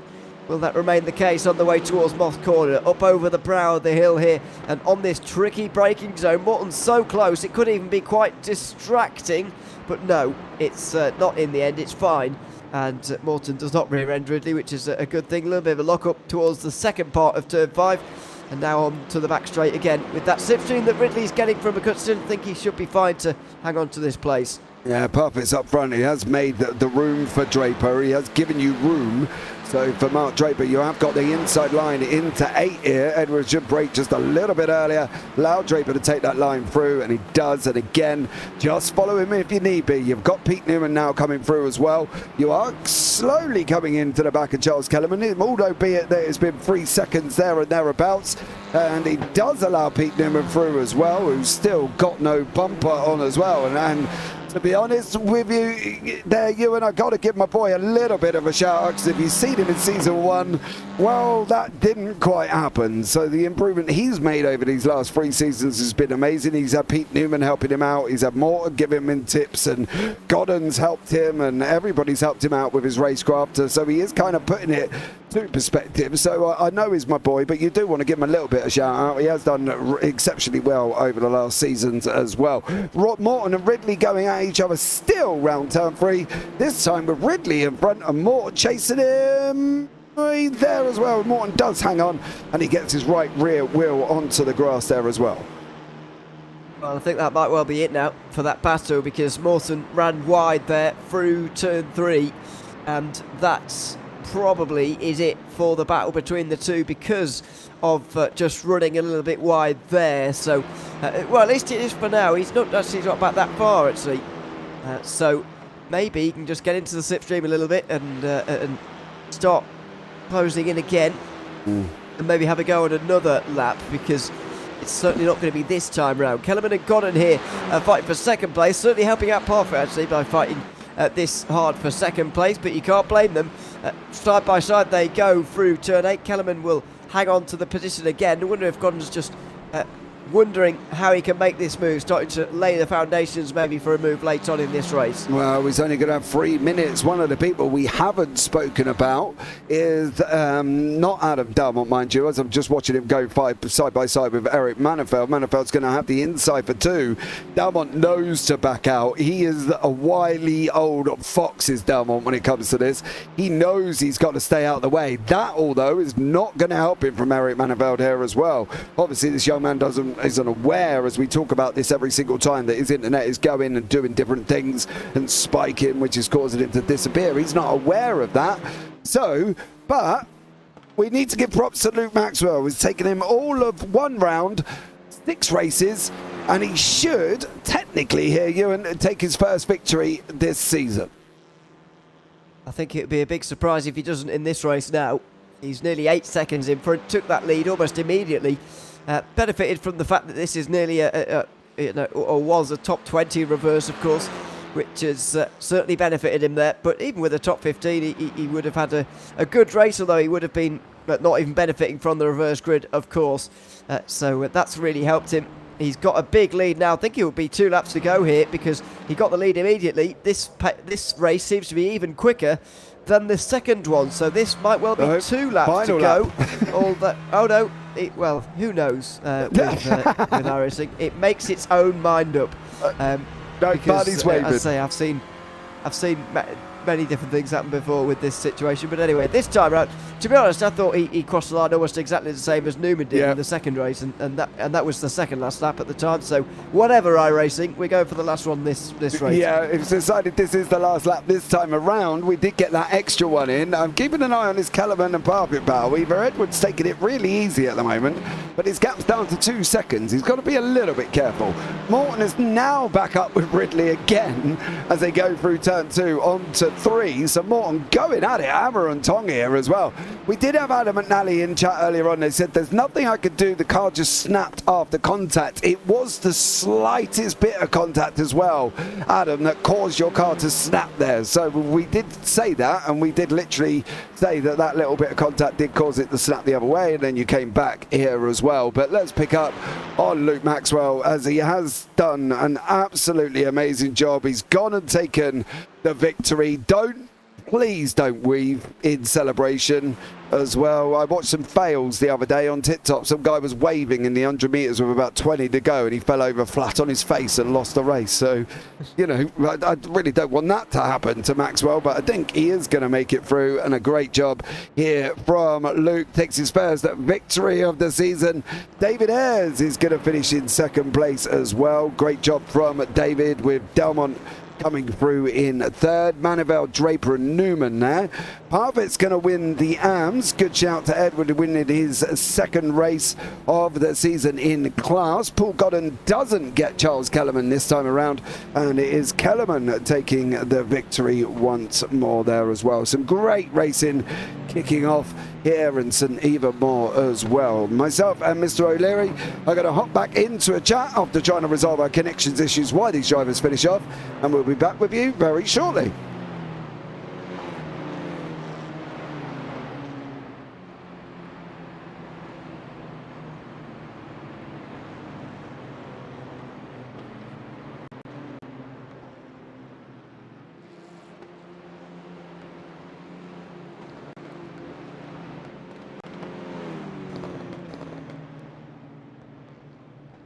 Right, we are back. We just had to make some changes due to some technical issues we were having earlier on. We're just waiting for Jack Andrews to come over the line, and I believe he's going to be actually beaten by Andy Littler first, even though they are different ends of the scale, before we then bring you up the results and the final results of this evening's racing before we go in to the interviews here once more as well. But let's have a look and bring you up these final results. Luke Maxwell, first win of the season for Luke, with David Ayres in second place, Adam Delmont in third. Eric Manifeld in fourth. Great finish by him after having the first two races being somewhat questionable. Mark Draper here as well, finishing in fifth. Another great recovery from him, and Pete Newman in sixth. Edward Parfitt finishes the AMS in the lead with Charles Kellerman and Paul Godden. John McHutchison, Carl Ridley and Roger Morton. We know Ridley and Morton had a great battle all the way through, and McHutchison capitalised on that and took the 10th place there. Wayne Palmer, Dan Lewis and Carl Hardy were your 13 to 15, with Andrews just finishing behind his stepdad there in front in Carl. So Jason Morris and Andy Littler beyond that in 17th and 18th. Then we go into the non-finishers of Anna McNally, Sir Alan Toon, Carl Jacklett, Mick Bowery and Chris Dixon. So for you, Ewan, how's it been, your first Clio battle race here this evening? Yeah, it's been good. I've enjoyed seeing these Clios. Certainly, it's, as I say, the first time I've seen these cars. I've seen them. It's the first time I've commentated on these cars before. So, yeah, it's been good, and I think this circuit has especially suited them as well. I always enjoy racing around this circuit. Just to watch. I think it's one of the most entertaining places to do it. So, can't go wrong with Mosport really in any car. No, definitely not. And we're going to have a chat with Paul Godden, who is going to be coming into the booth very, very shortly here as well. Paul's had another great evening of racing, but let's bring him in and take his view. He has joined us now as well. 3 podiums out of 3 for Mr. Godden this evening. 3 third places as well. He's done an absolutely stellar job, and let's see what he thinks of his evening of racing. Good evening, Paul. How are you, sir? Yeah, evening, James. Yeah, really good, thanks. 3 out of 3. 3 thirds out of 3 thirds there, sir. Yeah, no, it was unexpected, really. It was a tough old track. It was very hard to overtake. So my main aim tonight was try and get as many points as I could. And again, with Wayne, try and get him some good points because he had a bad race last week. And unfortunately, we had some nice pace, but the first place in the AMS was always just a little bit too far ahead due to the reverse grid or the pros getting a big bunch of pros in between them. So we just decided to try and get as many points as we can for the championship and not do anything silly. And then in that last race, I had a absolutely amazing battle with Charles, changing places for second and third. And unfortunately, I fell short at the end, and he got me to second place. But no, overall, really enjoyable evening. Yeah, it definitely was here as well. And, Jack Andrews, I want to talk about Jack with you, Paul, as well. You've been a sort of mentoring Jack through his first season. He's now showing you that, showing you the way to go almost, taking 2 wins here this week and 1 win last week.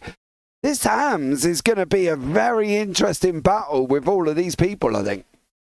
Yeah, no, when we come into this season, looking at the drivers last season, I knew who I was going to, I thought I knew who I was going to be battling with, and it turns out that it isn't the people I thought it was going to be. And there's a couple of dark horses coming through, including Jack, who's got some absolutely incredible speed. And once he's up the front, you just can't catch him, and his racecraft's getting a lot better as well. So he's actually quite hard to get past if you do manage to catch him. And I think he's going to be one of these people that just sit there in not in the background, but he's always going to be there or thereabouts. And I think he's going to grab the wins and he's going to sneak the points up quite quickly. So which is good for him because it's great to see a youngster coming into it and going up from not racing before. So it's really good fun to race with someone new as well.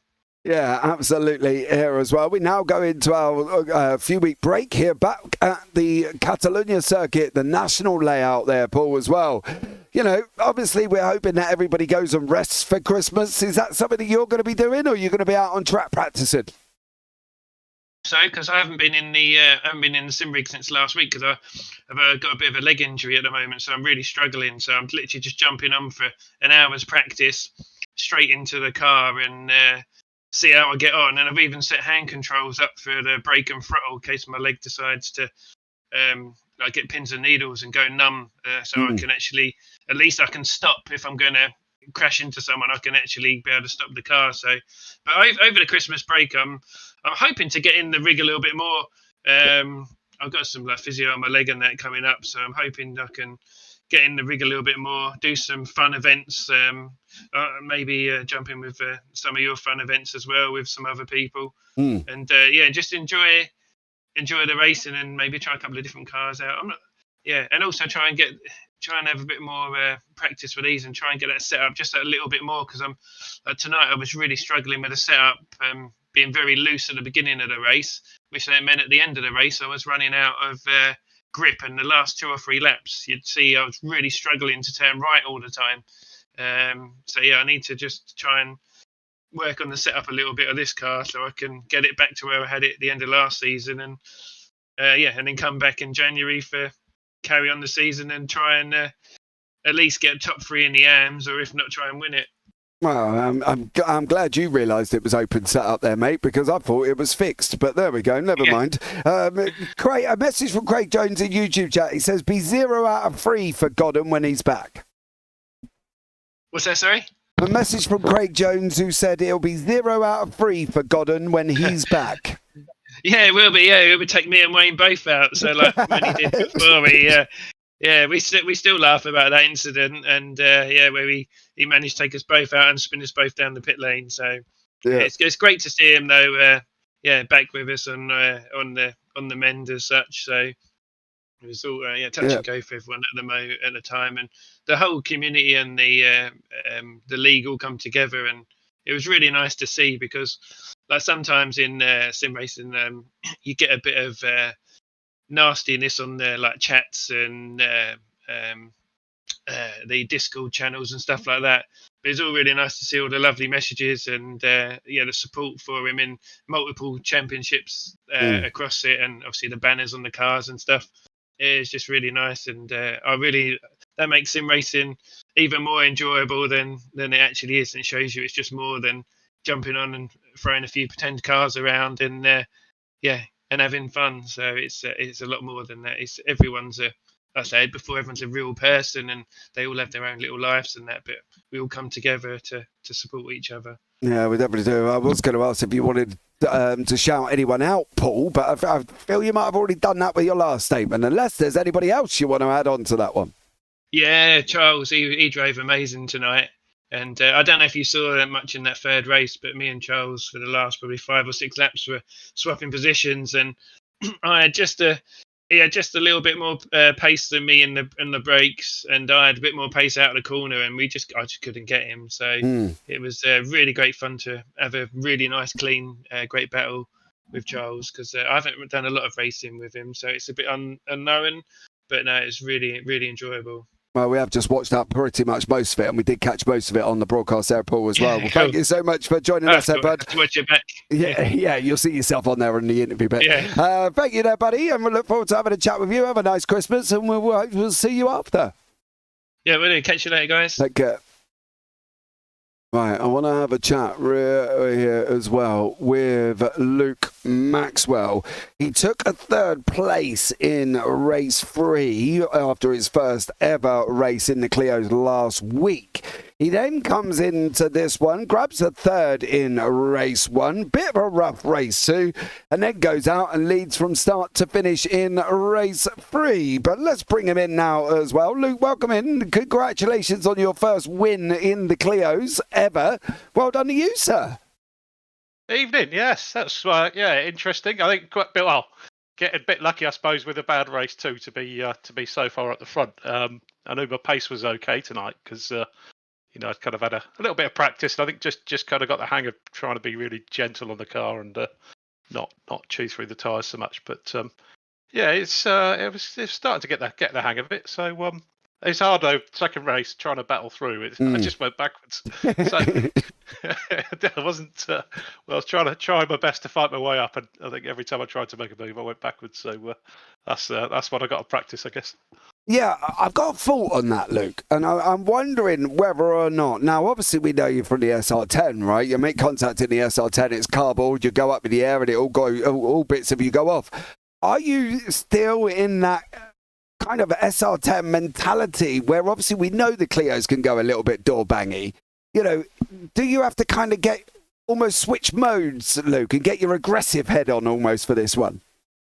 Possibly. I think that could be it. I mean, I'm trying to, when you're trying to come around that last stupid corner at the bottom of the hill to go up the hill that takes about half an hour, you've got to, even 0.2 back, you're struggling to get, you get any use of the slipstream. So, yeah, I think I'm just going to have to be get used to driving right on people's bumpers, I suppose, and trust that if there's a bit of knock in, then it's all good. Yeah, well, you got the front wheel drive. You can power out of most things in these as well. You've got it's a completely different experience for you. How much influence, should I say, did John McHutchison have of getting you into a Clio? Well, you know what he's like, quite aggressive, isn't he? So he sort of forced it on me now. He was asking for teammates, and I thought that sounds. Monday nights is quite good, I think, and. I think it was a good opportunity for me to get into that really close racing, really, and do that. Yeah, exactly that. Try and get a bit better at the door-to-door stuff, and and the closer racing, I suppose. And I think just generally that's going to help me all round. So it's a good experience. Happy to race with John in Radline. So all good from my perspective. Awesome stuff. Well, we look forward to seeing what you can do after Christmas here, Luke. Don't forget we have got a break, mate. So don't turn up Christmas night, will you? We don't want that one. Don't you worry. I won't be capable of it. That's good there, bud. Anyone you want to shout out before we let you go? Just all the guys in the race, good job. It's it's good fun. It's interesting racing. So we'll keep it coming. Awesome stuff. Well, Luke, take care, buddy. Have a nice Christmas, and I'll look forward to chatting to you probably with myself and Ewan again on Thursday. Yeah, and you guys. Cheers. Cheers, all mate. the best. Right, next up is Adam Delmont, who went and took the win in race 1. He then goes and decides that he's not happy with just there as well and letting Pete Newman take in the win in race 2. He wants to battle his way through and climb up into second place, where he did do there as well. Then decided in race 3, from about 19th of the grid, he was going to go and gain 16 places and make his way into third place as well. So an evening of 3 podiums out of 3. First, a second and a third. He's got a full house. He's won the bingo, but let's have a chat and see how he is here as well. Adam, welcome into the booth, buddy. How are you? Good evening, mate. I'm good. Yeah, I'm good. I've surprisingly enjoyed tonight. I wonder why. Surprisingly? What, you normally enjoy racing in the Clios, Adam? No, I love it really. The stress and the tension and the sweat and the adrenaline. Yeah, it's mega. Yeah, it definitely is. A first, a second, and a third. As I said, you got a bit of a full house here tonight, mate. You can't really ask for more than that. You didn't allow Newman to get bucket loads of points on you in the races that you didn't get near him, though. Obviously, you beat him in race 3. You just finished in second in race 2. Is this your season, Delmont, Sir Adam? Are we going to see you take the championship away from our 3-time champion? I'm trying, mate. I'll be whatever happens. There is nothing short that I will be trying, mate, with everything I've got. And yeah, it's only round 2, so it is very early on. But obviously, last season I had a really rough start to the season, and I was always chasing the back half of the season, so it was always an uphill task.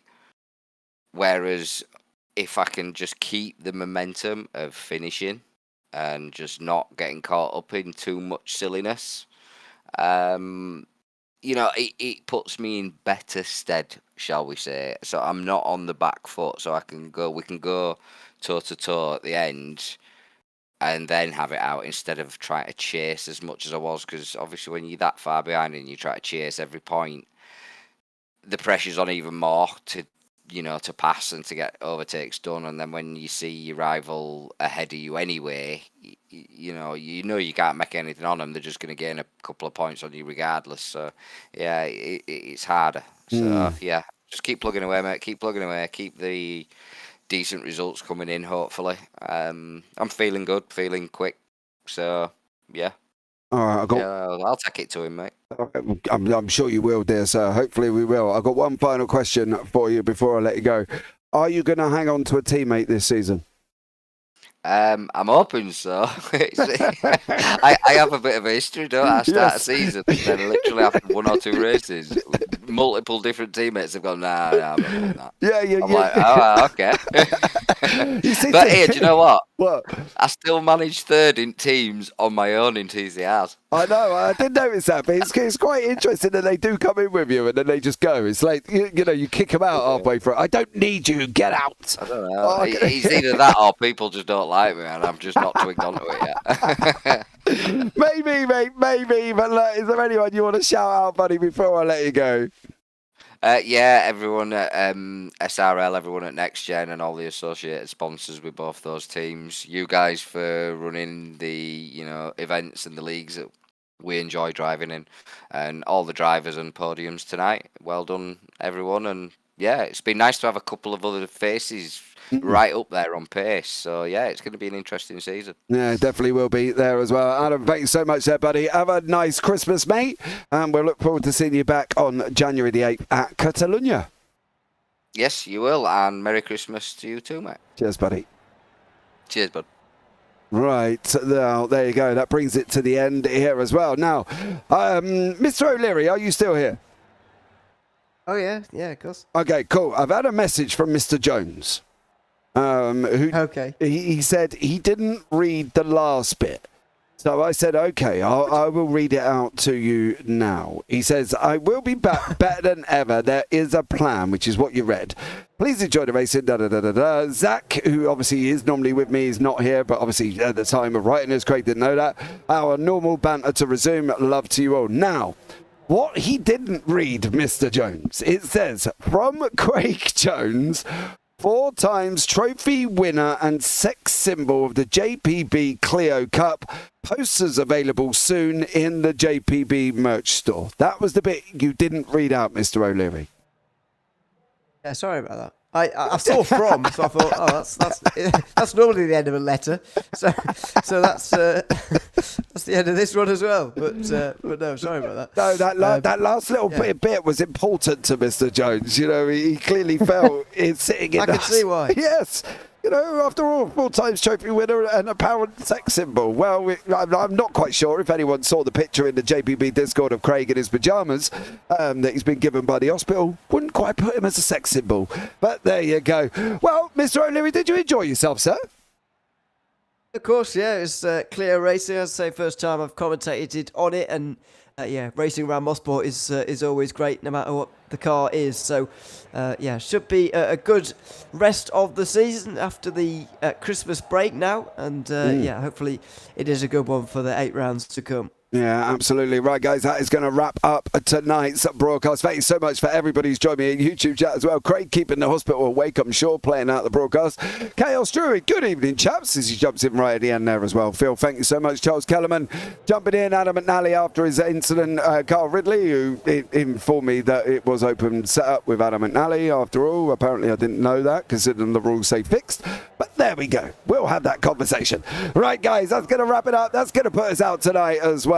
Thank you so much for joining me. As always, like, subscribe, turn on the bells. That's absolutely amazing. But from myself, James Parfitt, up here in the booth with Mr. Ewan O'Leary, you all take care. Have a great week. And, have a great Christmas. And hopefully, we'll see you on the track after. Good night.